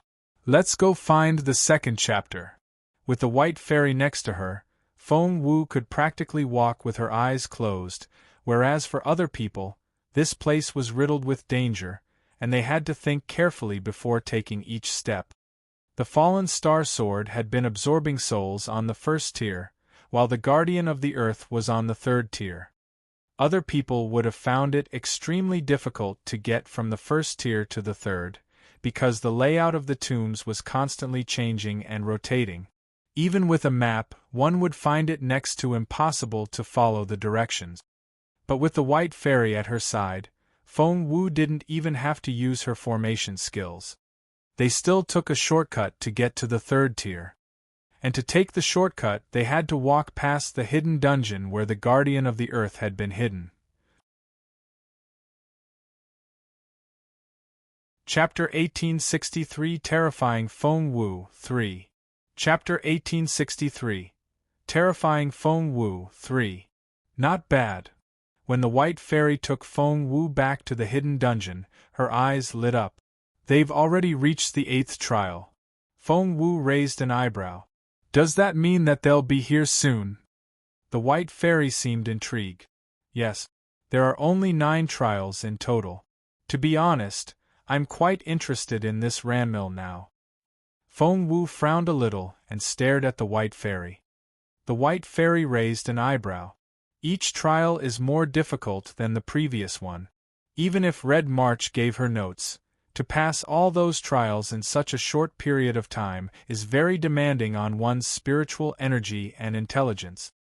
But she was able to lead all those people to the 8th trial in a few hours. You've got to admire her for that. The White Fairy glanced at Feng Wu. She was able to befriend that silly boy Feng Sun and have Master Ju help her. That's her talent. Feng Wu wasn't convinced. The White Fairy then gave Feng Wu a stern, sharp glance. She then stared at Feng Wu and asked, "Do you know what the most important thing is about cultivation?" This was the first time that she had ever looked so serious. Feng Wu said, "Working hard." "Wrong." The White Fairy stared at Feng Wu coldly. "Try again." Feng Wu pursed her lips. She now knew what the right answer was. The White Fairy scolded Feng Wu relentlessly.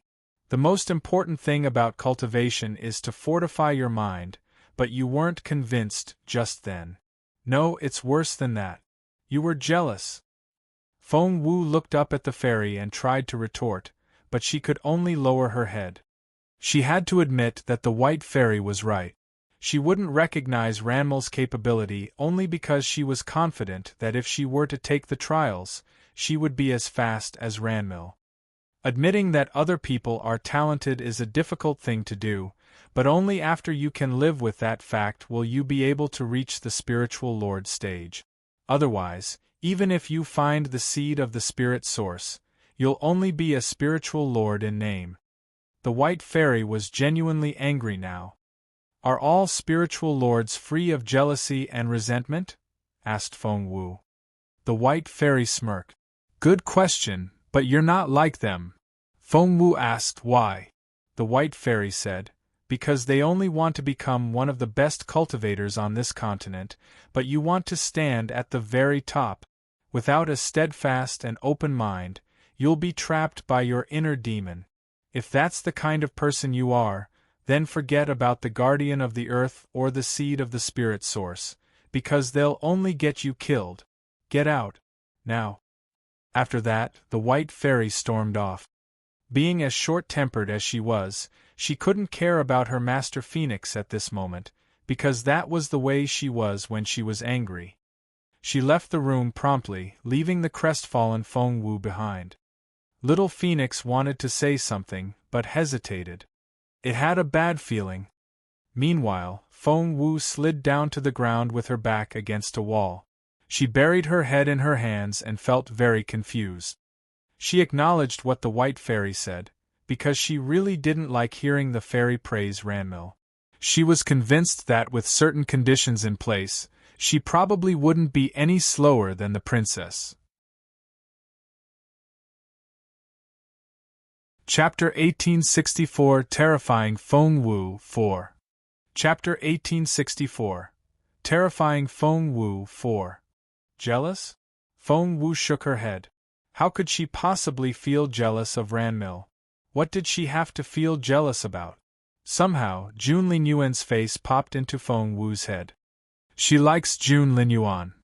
She may not seem to care about Jun Linyuan, but she's been constantly showing her perfect side. She's advancing when she pretends to fall back. She's doing so subtly. She's like a lurking snake. Given the chance, she'll catch her prey and never let go. That's especially true with Jun Linyuan. She'll be a very terrifying enemy. Feng Wu recalled the White Fairy's words. Could it be that she was jealous of Ranmil because the latter liked Jun Linyuan? No. Impossible. Feng Wu smacked her own head. She would never admit that she had feelings for him. What about admitting that Ranmil was very talented? Feng Wu then recalled the way Feng Sun, Xian Yi, and Master Ju had been helping Ranmil. She had to admit that Ranmil was amazing in that aspect. That's all bullshit. I'm going to tell her off.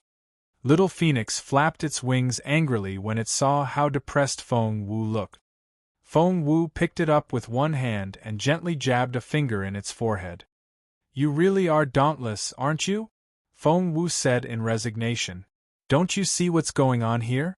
You're only a spiritual elder's spiritual pet, whereas the fairy used to be the top cultivator on the continent.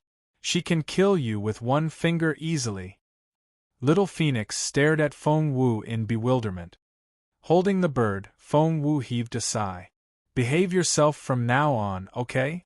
You know how irritable the fairy is. You're still alive because she can't be bothered to deal with you yet. But do you think she's a big-hearted person? If you really get on her nerves, she can get rid of you in a split second. Little Phoenix gave Feng Wu a "you idiot" look and sighed inwardly. She had no idea who it really was. But the fairy was correct about one thing. Ranmil really is much better than me at befriending other people. So far, she still hasn't had to fight herself, so no one knows what she's capable of. Feng Wu was alarmed. The chairman was right. We should despise the enemy strategically and attach importance to the enemy tactically. Feng Wu clenched her fists. The white fairy appeared out of nowhere and stared at Feng Wu. What are you talking about? Why don't I understand you? The chairman said it? Which chairman? Feng Wu cleared her throat. Obviously, it was the chairman from her previous life, and of course the white fairy didn't know him. Feng Wu said, in other words, it means that from an overall perspective we should establish the belief that we will win, and in terms of specific operational deployment, we should be careful not to underestimate the enemy, and think about paralyzing and whittling them down.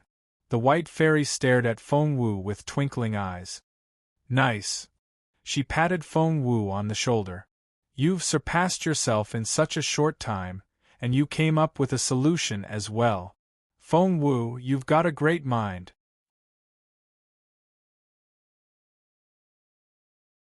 Chapter 1865 Terrifying Feng Wu 5 Chapter 1865 Terrifying Feng Wu 5 However, all people have emotions, which is something I still haven't figured out myself. How could I ask you, a mere spiritual elder, to remain unaffected? I must have lost my mind. The white fairy patted her own head. To the fairy, that was only a random interlude, but to Feng Wu, it was like a wake-up call that improved her mental state yet again. The Universe Hall. Feng Wu was still a few hundred meters from the hall, when she heard a shriek and someone calling for help. That voice. Feng Wu's stomach lurched because she recognized that voice. Chaoga. It was Duan Chaoga. Feng Wu paled. Qiuling had told her earlier that because Master Ju had arrived late, he had to pour the fresh blood of 2 virgin girls over the bronze door knobs in order to enter the tombs. Feng Wu had found Qiuling and pointed her in the direction of some great opportunities. I forgot about Chaoga. Feng Wu smacked her own head in frustration. I was too busy with what I was doing, and I completely overlooked Chaoga. She's 100 meters to the northeast and 10 meters behind those rocks. Seeing how frustrated Feng Wu was, the white fairy helped her out. Feng Wu dashed off before the white fairy finished talking. On the other side of the rocks. Let go of me. Zhuoqingxian, you animal! Let me go. Duan Chaoga was lying on her stomach with her hands pinned behind her back. A man was on top of her, and he had just torn her clothes off. You slut! After all this time you've been with Master Ju, you can't be a virgin anymore. Zhuoqingxian smirked. Duan Chaoga was furious. She shouted at Zhuoqingxian, Master Ju never touched me. Zhuoqingxian said, he didn't? Great. I'll get to taste a virgin today. Duan Chaoga said, Zhuoqingxian, I'm going to kill you. Whoosh! With a wave of his hand, Zhuoqingxian tore Duan Chaoga's robe off, and she was only in her undergarments now. She kept struggling, and Zhuoqingxian slapped her. Smack! It left clear finger marks on Chaoga's left cheek. Zhuoqingxian smirked. If you must blame someone, blame your best friend. Xiaowu? What did you do to Xiaowu? Duan Chaoga glared at Zhuoqingxian. Zhuoqingxian's eyes shone maliciously. Feng Wu killed Qingyu. Do you think I'm going to let her off the hook so easily? What? Duan Chaoga cried out. Zhuoqingyu is dead? Did Xiaowu kill Zhuoqingyu? Zhuoqingyu must have done something extremely bad. Zhuoqingxian's face twisted. You can forget it. Once I'm through with you, I'm gonna kill you. I'll take it as an advanced payment before I do the same to Feng Wu later. Don't worry. She'll soon find you in the other world. How do you know it was Xiao Wu? Did you see it with your own eyes? I don't need to see it. She did it. How can you say that? What if it wasn't Xiao Wu? I don't care. Someone has to pay for my sister's death. Zhuo Qingxian, you're completely unreasonable. Zhuo Qingxian smirked. Weaklings don't deserve reason. Duan Chaoga was dumbfounded. Zhuo Qingxian was ready to force himself on Chaoga. Chapter 1866, It Hurts, 1. Chapter 1866, It Hurts, 1. A sword swiftly charged at Zhuo Qingxian from behind, aiming at a vital spot.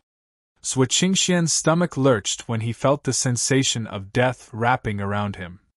At the critical moment, Zhuo Qingxian moved as fast as he could and shifted to one side.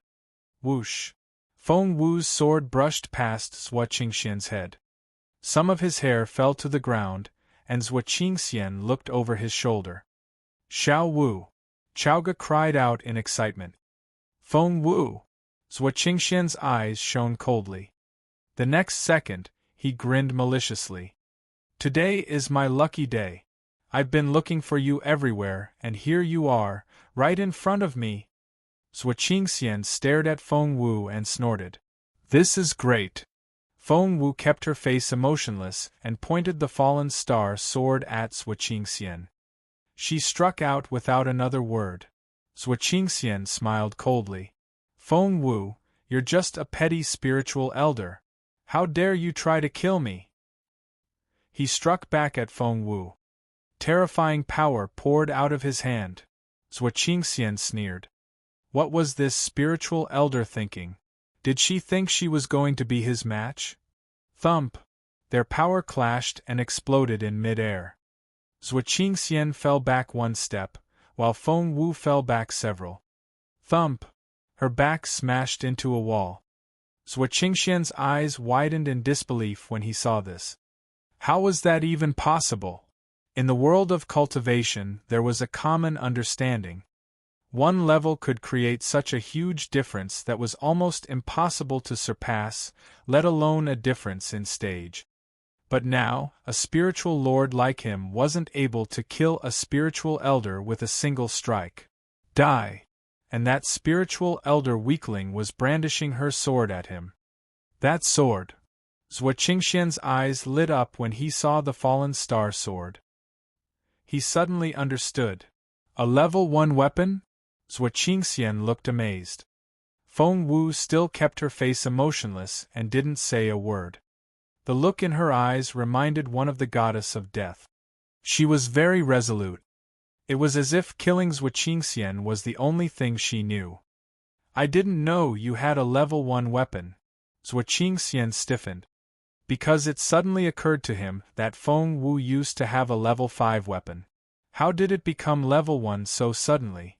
Your sword has a sword spirit and can upgrade itself. Only this type of sword would be called a spiritual sword. Feng Wu still remained silent and stared at Zhuo Qingxian. She charged at him again. Well, what a precious thing you have. You're only a spiritual elder. You don't deserve such a great weapon. Rather than having you waste it, why don't I take it from you? Zhuo Qingxian said greedily. Feng Wu had a murderous look in her eyes. Thump! Zhuo Qingxian's palm met Feng Wu's fallen star sword again. How intimidating was this power! Zhuo Qingxian fell back 2 steps, while Feng Wu stumbled back until she smashed into the wall again. Chapter 1867, It Hurts, 2. Chapter 1867, It Hurts, 2. Wretch! Feng Wu spat out a mouthful of blood. Cough, cough. Zhuo Qingxian had hit her in the chest and nearly broke her ribs. Xiao Wu, frightened, Chaoga ran up to Feng Wu and supported her. Feng Wu was so overwhelmed by hatred that she had forgotten about Chaoga. All she wanted to do now was kill Zhuo Qingxian. Zhuo Qingxian gave Feng Wu a mocking look. Kid, I'm too much for you. Pushing Chowga away, Feng Wu struggled to her feet. After the 2 strikes, Feng Wu was already severely injured. She could barely stand up. But she never looked away from Zhuo Qingxian. She then wiped the blood from the corner of her mouth. Die! Holding the fallen star sword, she cried out, the first stance, sword of the other world. Zhuo Qingxian still sneered at those words. Are you seriously trying to fight me? Don't make me laugh. Raising the fallen star sword with both hands, Feng Wu charged at Zhuo Qingxian, regardless of how dangerous it was. Formidable spiritual essence swept over the area. The moment before Feng Wu's sword touched Zhuo Qingxian, he slid away, spun around, and reappeared behind Feng Wu in the next instant. Just as he struck down at Feng Wu. Gaping ground! Feng Wu yelled. She had combined Sword of the Otherworld with Gaping Ground, the first stance of the Guardian of the Earth. While the sword came from above, the ground beneath them also opened. The 2 stances fused together so well, as if they were naturally a pair. That took Zhuo Qingxian by surprise. Whoosh! He stumbled forward and almost fell onto Feng Wu's sword. But after all, he was a capable cultivator. A spiritual lord wouldn't be defeated so easily. At the critical moment, Zhuo Qingxian pushed off of the ground with the tip of his left foot and turned at an impossible angle. He then dashed off to a safe distance, avoiding Feng Wu's next strike. Although he got away, unharmed, he now stared at Feng Wu in astonishment. He couldn't believe what he was seeing. This shouldn't be happening. Feng Wu was a level 7 spiritual elder at most, whereas he was a level 3 spiritual lord. She was simply too inferior. Common sense told him that. Feng Wu should only be able to defend herself. She shouldn't even have enough strength to attack. But now, not only had she attacked, she had almost injured him. However, Zhuo Qingxian had only used a third of his power. At that thought, Zhuo Qingxian grinned. Feng Wu, do you really think you can touch me? I've only used a third of my real power. A murderous look filled Feng Wu's eyes. Her injury didn't seem to have any impact on her. Without hesitation, she pointed the sword at Zhuo Qingxian again. The second stance of the Fallen Star Sword, Dancing Dragon in the Moonlight. After she activated the stance, she instinctively used the second stance of the Guardian of the Earth, Cracking Ground. Zhuo Qingxian was prepared for her assault this time. When Feng Wu appeared behind him, he grabbed her tiny waist with his right hand. This time, he used 40% of his full power. To Feng Wu, that 40% felt like an iron bar around her. She couldn't even move a finger. Chapter 1868, It Hurts, 3. Chapter 1868, It Hurts, 3. Although Feng Wu was fierce and wasn't afraid of death, in the face of the man's absolute power, her anger didn't do her any good. Zhuo Qingxian grinned maliciously, picked Feng Wu up, and smashed her head into the wall, as if he was knocking a bell. Thump!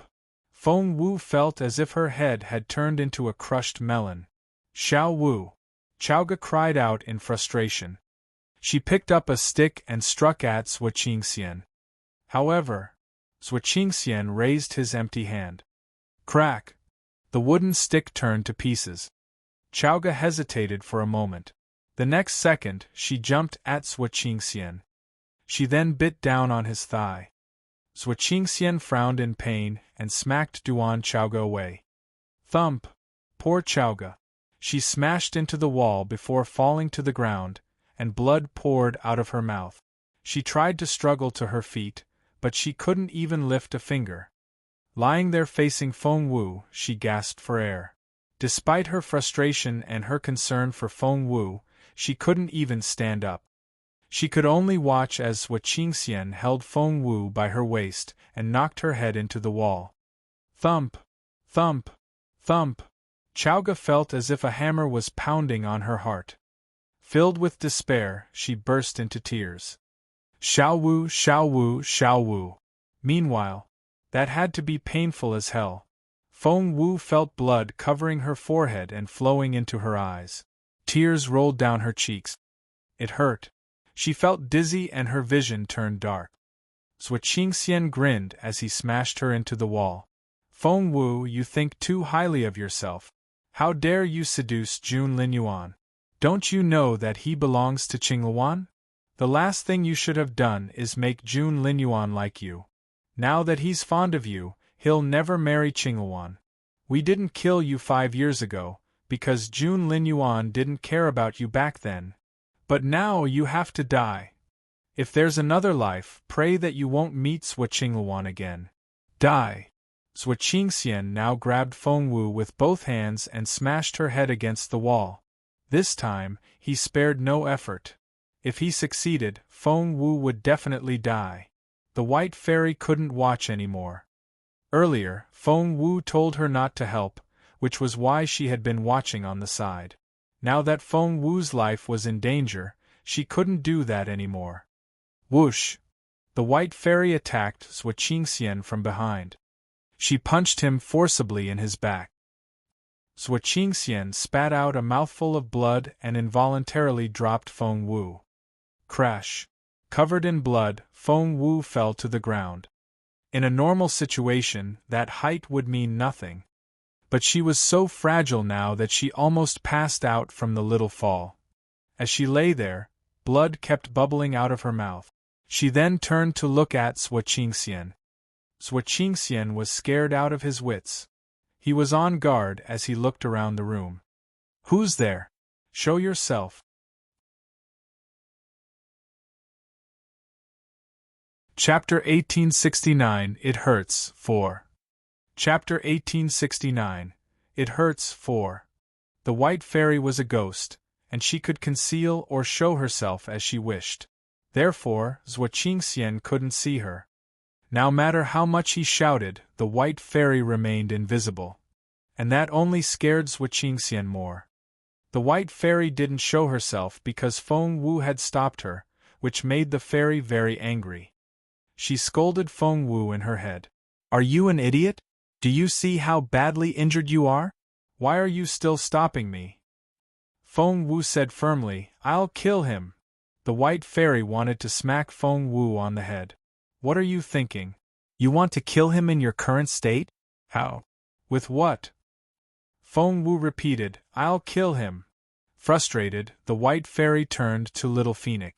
Please say something. How can she possibly kill him? This is suicidal. Although the White Fairy had been saying harsh words toward Feng Wu, what she didn't realize was that after the past few days, she had recognized Feng Wu as a friend and begun to care about her. Little Phoenix narrowed its eyes. It was obvious that it was fighting back its anger at Sui Qingxian. It had loved the girl like its own child since she was little, but Sui Qingxian had just knocked her head against the wall. It not only wanted to kill Sui Qingxian now, it also wanted to burn the entire Zhou family to the ground. However, it remembered what its master used to say. The short-tempered bird then fought back its anger and told the White Fairy, just let her do what she wants. The White Fairy's eyes widened in disbelief. You! She couldn't understand it. Was Master Phoenix indifferent toward Feng Wu? Of course not. Its face would darken if the fairy said one bad word about Feng Wu. It cared about the girl very much. It's her own trial and her own path to walk. Little Phoenix closed its eyes in pain and mimicked Mu Jiuzhou's tone. If we interfere now, it will only be even harder for her to walk her path in the future. The White Fairy was confused. Why is that? Because they had fought against fate and the law of nature when they stole Feng Wu's life back. Of course, Little Phoenix wouldn't tell the White Fairy that bit. Unless she's really going to die, just leave it to her. After that, Little Phoenix looked away. It was infuriated. If it wasn't forcing itself to stay put, it would have burnt Sui Qingxian to ash by now. Little Phoenix and the White Fairy's conversation took place in their heads, and Sui Qingxian had no idea what was going on. Right now, His eyes were still darting around, fearing that the terrifying power would show up again. Blood was still oozing out of Feng Wu's mouth as she lay there, but she suddenly smiled. That little movement was enough to tug at her wounds. Cough, cough. Feng Wu coughed loudly. Zhuo Qingxian frowned and stared at Feng Wu with his cold eyes. It took Feng Wu a long time to stop coughing. She then grinned at Zhuo Qingxian. Zhuo Qingxian, you're scared, aren't you? Zhuo Qingxian stared at Feng Wu. Feng Wu fought back her coughs and stared at Zhuo Qingxian's hand. In his right hand was her fallen star sword. Chapter 1870, It Hurts, 5. Chapter 1870, It Hurts, 5. She had only just raised it to a level 1 weapon. Seeing that Feng Wu was looking at the sword, Zhuo Qingxian smirked. It's called Fallen Star Sword, right? It'll only be a waste with you. It's found its rightful owner now. Don't worry, I'm going to paint the land red with it. Feng Wu asked in a weak voice, aren't you curious? Don't you want to know why it grew so fast? Zhuo Qingxian narrowed his eyes. It was true. He was very curious. Feng Wu's voice trailed off. Don't you want to know who hit you just then? Zhuo Qingxian was curious about that too. Feng Wu said, since I'm going to die, if you really want to know, I can tell you, but you have to promise me one thing. After I'm dead, you need to let Chaoga go. Zhuo Qingxian glanced at Duan Chaoga, who was lying in a corner. Chaoga was covered in blood as well. She could neither move nor stand up. Tears ran down her cheeks as she shook her head. Xiao Wu. Xiao Wu. Xiao Wu. All right. If you tell me the truth, I can let Duan Chaoga live, said Zhuo Qingxian. Feng Wu then made another request. After I'm dead, the Zhuo family can't touch my family. Otherwise, I won't tell you anything now. Her voice grew fainter. Her eyelids were getting heavier as well. It seemed that she was going to pass out, and if she did, she probably would never open her eyes again. When that happened, the secret Zhuo Qingxian wanted to know would stay a secret forever. At that thought, Zhuo Qingxian quickly walked up to Feng Wu and crouched down. All right. I won't touch them. Feng Wu nodded. I believe you. You were hit by. She was barely breathing, and her voice was extremely low. By whom? Zhuo Qingxian couldn't hear her. He bent down and moved his ear closer to Feng Wu. It was. When Zhuo Qingxian let his guard down, Feng Wu mustered all her remaining spiritual essence. The third stance of the Guardian of the Earth, ground control. The third stance of the Fallen Star Sword, fatal thunder. Feng Wu suddenly took a dagger out of her sleeve. She raised her arm at an angle that Zhuo Qingxian couldn't see and struck down. The dagger stabbed into the back of Zhuo Qingxian's neck. She made sure that she moved very fast. Everything happened so quickly, and Zhuo Qingxian didn't have time to react. By the time he realized that Feng Wu was getting her revenge, the ground control technique had frozen him for 0.1 second. With that little bit of time, Feng Wu rolled over the ground, away from Zhuo Qingxian. Pop, pop. As a physician, Feng Wu could find all acupoints with great precision. She had made sure that the dagger entered a vital point. When she rolled away, she drew the dagger out with her. Once the dagger was removed, blood gushed out of the wound like water breaking through a dam. Apart from being a vital point, it was also where the main artery was. The blood was now pouring out of Zhuo Qingxian's neck like an exploding fountain, covering him. Pressing his left hand to the wound, Zhuo Qingxian was dumbfounded. His head had gone completely blank.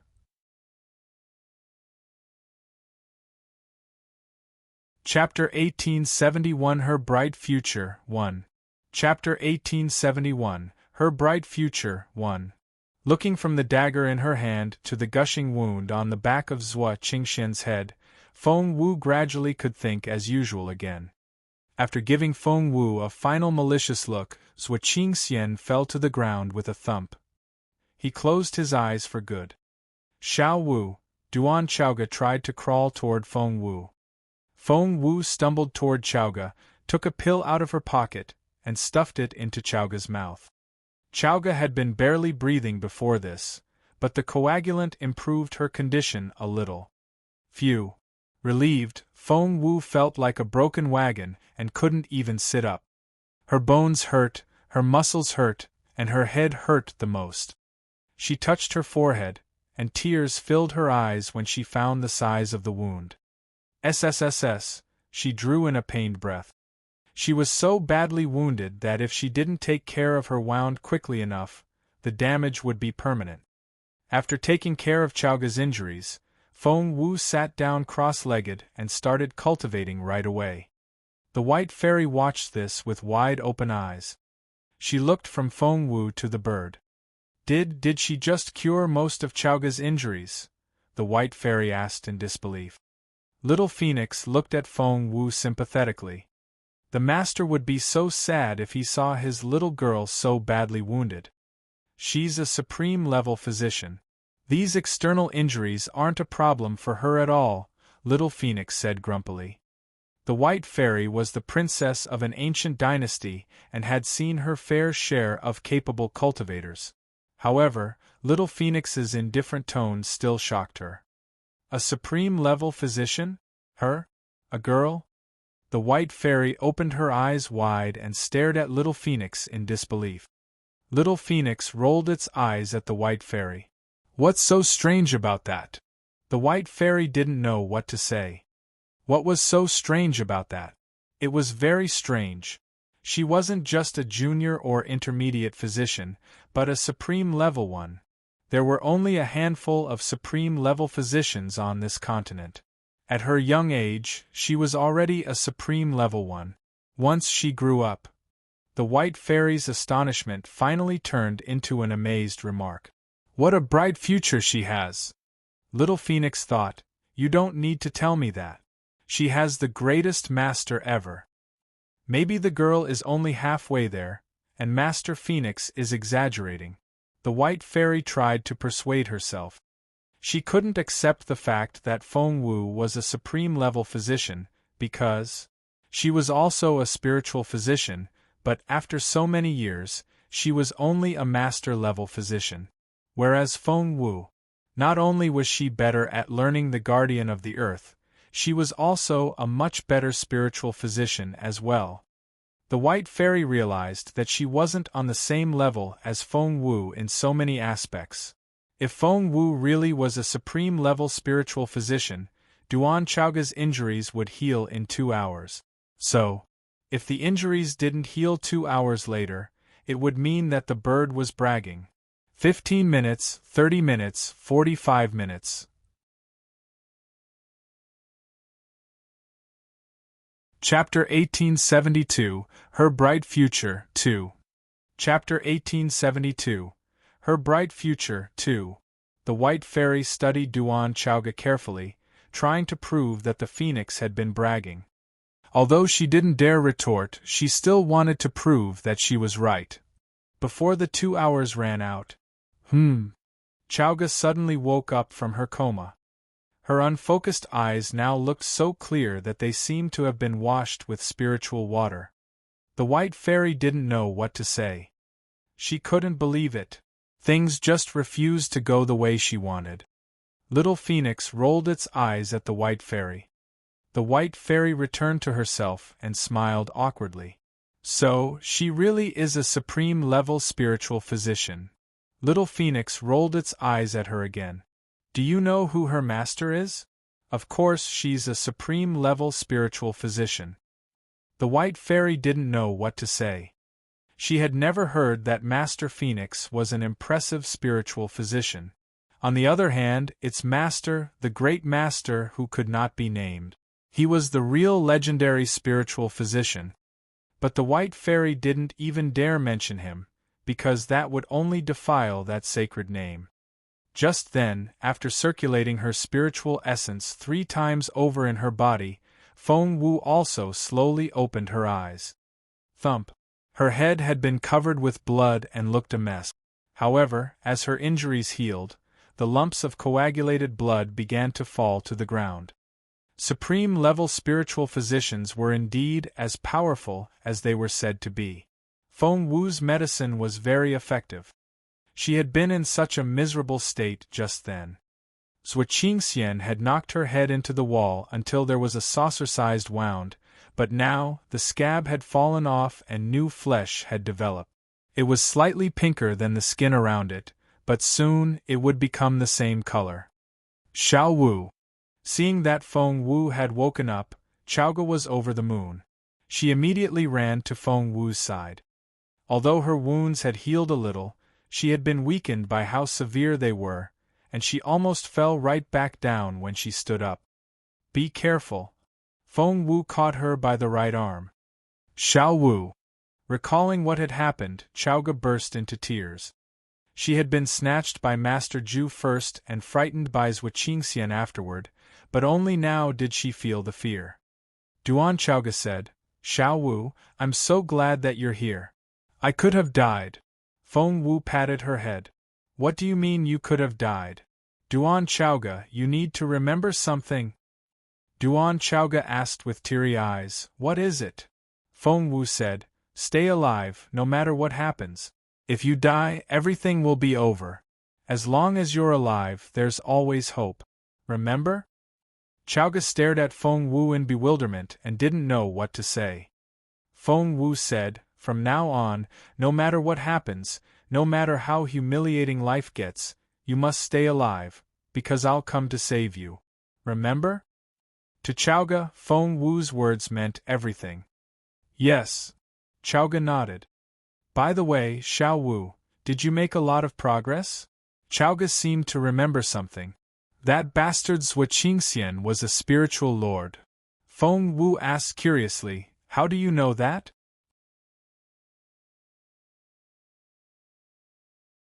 Chapter 1873 Feng Wu Playing Nice 1. Chapter 1873 Feng Wu Playing Nice 1. Duan Chaoga said, Because when he became a spiritual lord, the Zhuo family made such a big fuss about it. They held a feast for 3 days straight, just to announce the good news to the imperial capital. Feng Wu said, I see. Chaoga said, And that was years ago. Zhuo Qingxian has to be a level 3 spiritual lord at least. Xiao Wu, you've just killed him, so... Feng Wu smiled wryly. I'm only a level 7 spiritual elder. Duan Chaoga couldn't believe her ears. That's impossible. You killed him. Killing someone who was 1 level higher was already hard enough, let alone so many levels. Feng Wu smiled self-mockingly. That's because Zhuo Qingxian underestimated me. I tried to fool him, and he bought it, letting his guard down. Only then did I have a chance to stab him with the dagger. In a normal situation, I wouldn't even be able to breach his defense, let alone kill him. Chaoga recalled what happened earlier and realized that Feng Wu was right. Xiao Wu, you're already amazing. You're making breakthroughs at an unbelievable speed. Chaoga's eyes twinkled. It's only been half a year since you came back to the imperial capital, and you've already risen from a level 1 spiritual master to a level 7 spiritual elder. But Chaoga lowered her head when she thought about herself. I'm still only a level 8 spiritual grandmaster. I'm so far behind you that I don't know if I'll ever catch up with you. Is there going to be a day when I can't even see you anymore? Chaoga had always been very tough-minded, but the idea of not seeing Feng Wu made her burst into tears. She cried so hard that she almost had a breakdown. Feng Wu didn't know what to say. The crying gave the white fairy a headache. Does she have to cry so loud? She's going to bring the ceiling down. Feng Wu smiled wryly. She's just too frustrated. Let her cry. It'll ease the pressure. Although, I'm concerned about the same problem. She had been advancing so fast that none of her friends or family could keep up with her speed. That was a little awkward. All of a sudden, Feng Wu's eyes lit up, and she turned to look at the white fairy. Alarmed, the white fairy said, Hey, what do you want now? Feng Wu grinned.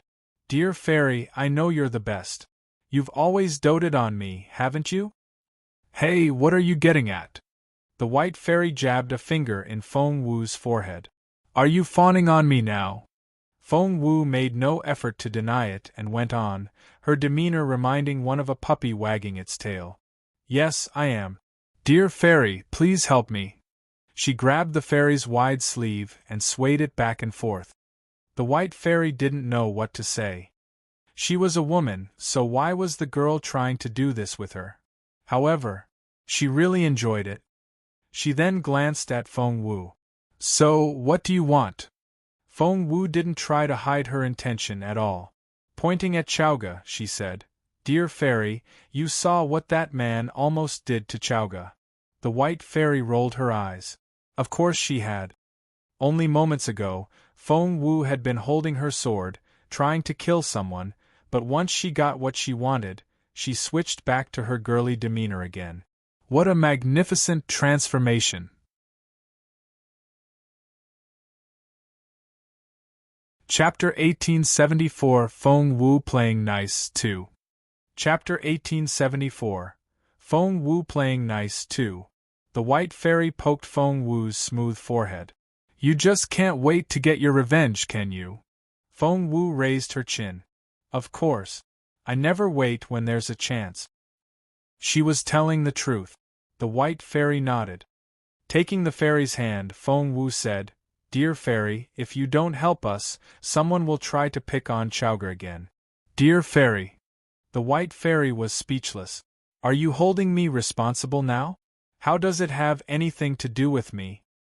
Feng Wu's voice was unbelievably soft. The able ones are expected to be capable of more, right? You own this place. With a flick of your fingers, Feng Sun and Xian Yi found such nice prizes. Chuling is cultivating as well, and Chowga is the only one who still hasn't gotten anything. I feel so sorry for her. Fine, fine. The white fairy squeezed Feng Wu's smooth cheek. What do you want her to learn? Feng Wu's eyes lit up. Chowga practices the homage to Phoenix technique, which was something I created specially for her, but it's no longer enough for her. Feng Wu was furious when she recalled how Zhou Qingxian had been hitting Chowga when she used the stances from the homage to Phoenix. So, dear fairy, can you teach her something more impressive? It'll be wonderful if it comes with movement techniques as well. Wait, she also needs a weapon. If you can find a suitable weapon for Chowga. Feng Wu grew more and more excited, but the white fairy only wanted to roll her eyes. Stop right there, said the fairy. She glanced at Feng Wu and said impatiently, Why do you have so many requests? Feng Wu looked at the white fairy with a pleading look on her face. Her eyes were so bright and limpid that they could melt the white fairy's heart. However, the fairy would never admit it. All right. The white fairy feigned an annoyed tone. I know where you can find everything in this place, from the techniques to the weapon you need. Feng Wu kept her gaze on the white fairy. Xiao Wu, I don't want to learn other people's skills. I only want yours. Chowga tugged at Feng Wu's sleeve. Feng Wu covered her mouth. Silence. Chowga lowered her head and kicked at a little rock on the ground. All right. Feng Wu smiled awkwardly at the white fairy. My sister doesn't know what she's talking about, so don't mind her. She hasn't seen much of the world and has no idea how many capable people there are. But the white fairy only said, That's very impressive.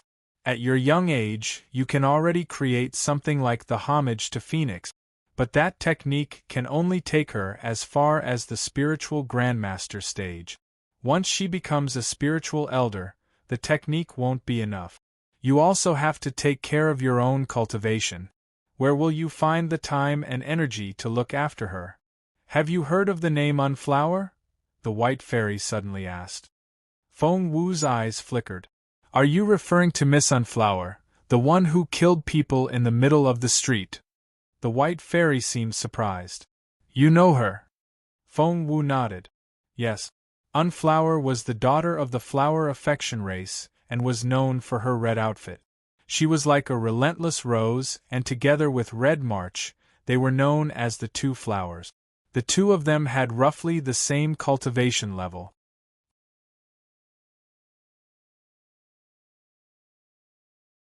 Chapter 1875 Unflower?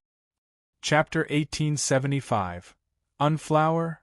Rumor is that her maid was raped and killed by the captain of Emperor Wu's guards. This was when Emperor Wu was still the crown prince.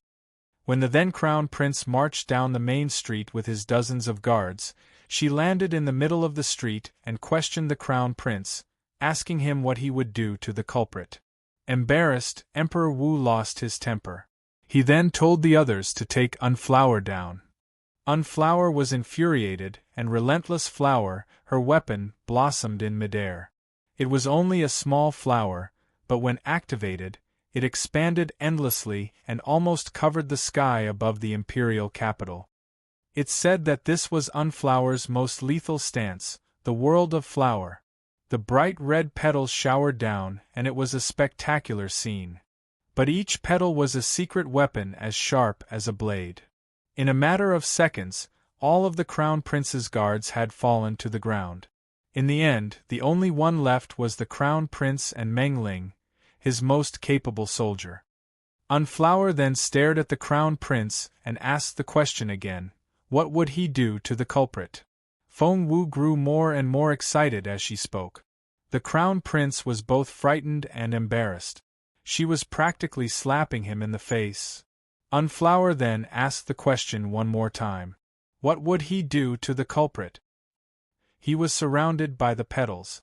It seemed that if he dared to say no, he would be killed at once. It's said that the crown prince was infuriated, but there was nothing he could do but say, "The rapist and murderer shall pay with his life." As soon as he said that, the petals surrounded Meng Ling and took him apart piece by piece. Feng Wu's eyes looked like twinkling stars as she said in amazement, Senior Unflower was already so terrifyingly capable back then. What do you think was the most terrifying thing about her? Asked the White Fairy. Clenching her fists, Feng Wu said in excitement, her courage. She wasn't threatened by either the great number of enemies or authority. She was brave enough to question the future emperor in the middle of the street. Feng Wu kept repeating that story in her head. I'm looking forward to becoming someone like her. Feng Wu nodded solemnly. The White Fairy nodded. Do you know where Unflower learned her skills? Feng Wu looked up at the White Fairy with twinkling eyes. Could it be? Could it be? That's right. The White Fairy nodded. Feng Wu's eyes widened. Dear Fairy, you're so amazing. I admire you so much. At first, Chowga could follow their conversation, but soon, she became confused. Feng Wu tugged at Chowga and said excitedly, This is Miss Grand Sister. Miss Grand Sister? Duan Chowga looked dumbfounded. What was she talking about? Feng Wu then gave her a wink. Chowga might not be the sharpest tool in the box, but she always listened to Feng Wu. She might not have understood what Feng Wu was hinting at, but she still dropped to her knees, prostrated on the ground, and addressed the fairy as Miss Grand Sister. The White Fairy didn't know what to say. She wasn't very happy with Chowga, because she found her somewhat dumb. However, Miss Grand Sister wasn't a bad name. It made her feel young.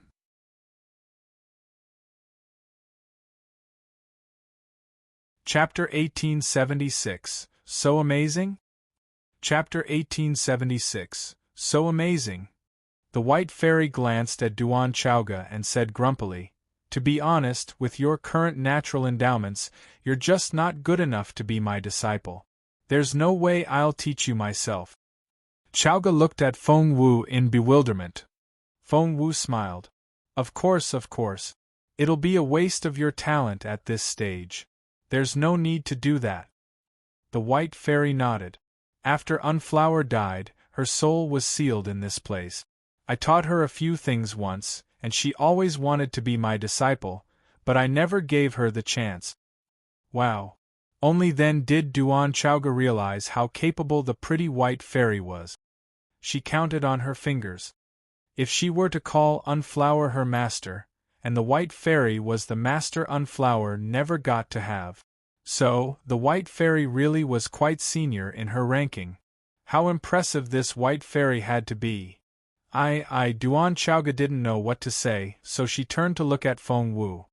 Feng Wu nodded at Chaoga, calming her down. She then turned to the White Fairy and said, "Dear Fairy, please help us with Senior Unflower." The White Fairy mumbled grumpily, "Sure, I will," because the phoenix was still staring at her. Feng Wu looked at the White Fairy in bewilderment. The White Fairy waved her hand. "Don't worry about it. If we don't take care of this girl, you'll never settle your mind and concentrate on your cultivation. If you can't concentrate, I'll be the one who gets the blame. Unflower is a tricky matter. I'll talk to her myself. As for you..." She checked the time and told Feng Wu, "Your Dantian is still too fragile. Inheriting the seed of the spirit source now will kill you. So, your top priority now is to enhance your Dantian. The second chapter of The Guardian of the Earth isn't the only thing in Universe Hall. Something else is hidden there. Come closer." Feng Wu's eyes lit up and she happily moved closer to the fairy. The White Fairy then whispered something in her ear. "Got it?" Feng Wu's eyes were like twinkling stars. "Yes." She clenched her fists in excitement. The fairy then said, "I'll take the girl to Unflower. It may take anywhere from a few hours to a few days. During this time, you'll be on your own. Stay alive." "Yes, dear fairy, I know you care about me." Feng Wu beamed at her. The White Fairy glanced at Feng Wu. Before, she couldn't care less about Feng Wu's life. But now, if Feng Wu died, the phoenix would definitely hold her responsible. Moreover, it occurred to her that she now didn't want the girl to die. Of course, the proud White Fairy would never admit it. The next second, she picked up Chaoga like she was picking up a chicken, and was soon out of sight. With them gone, Feng Wu suddenly felt rather lonely. She had already gotten used to spending time with the White Fairy.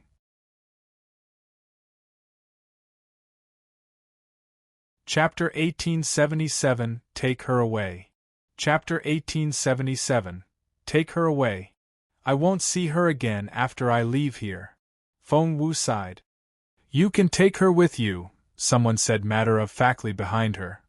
Feng Wu turned around and saw that it was Little Phoenix.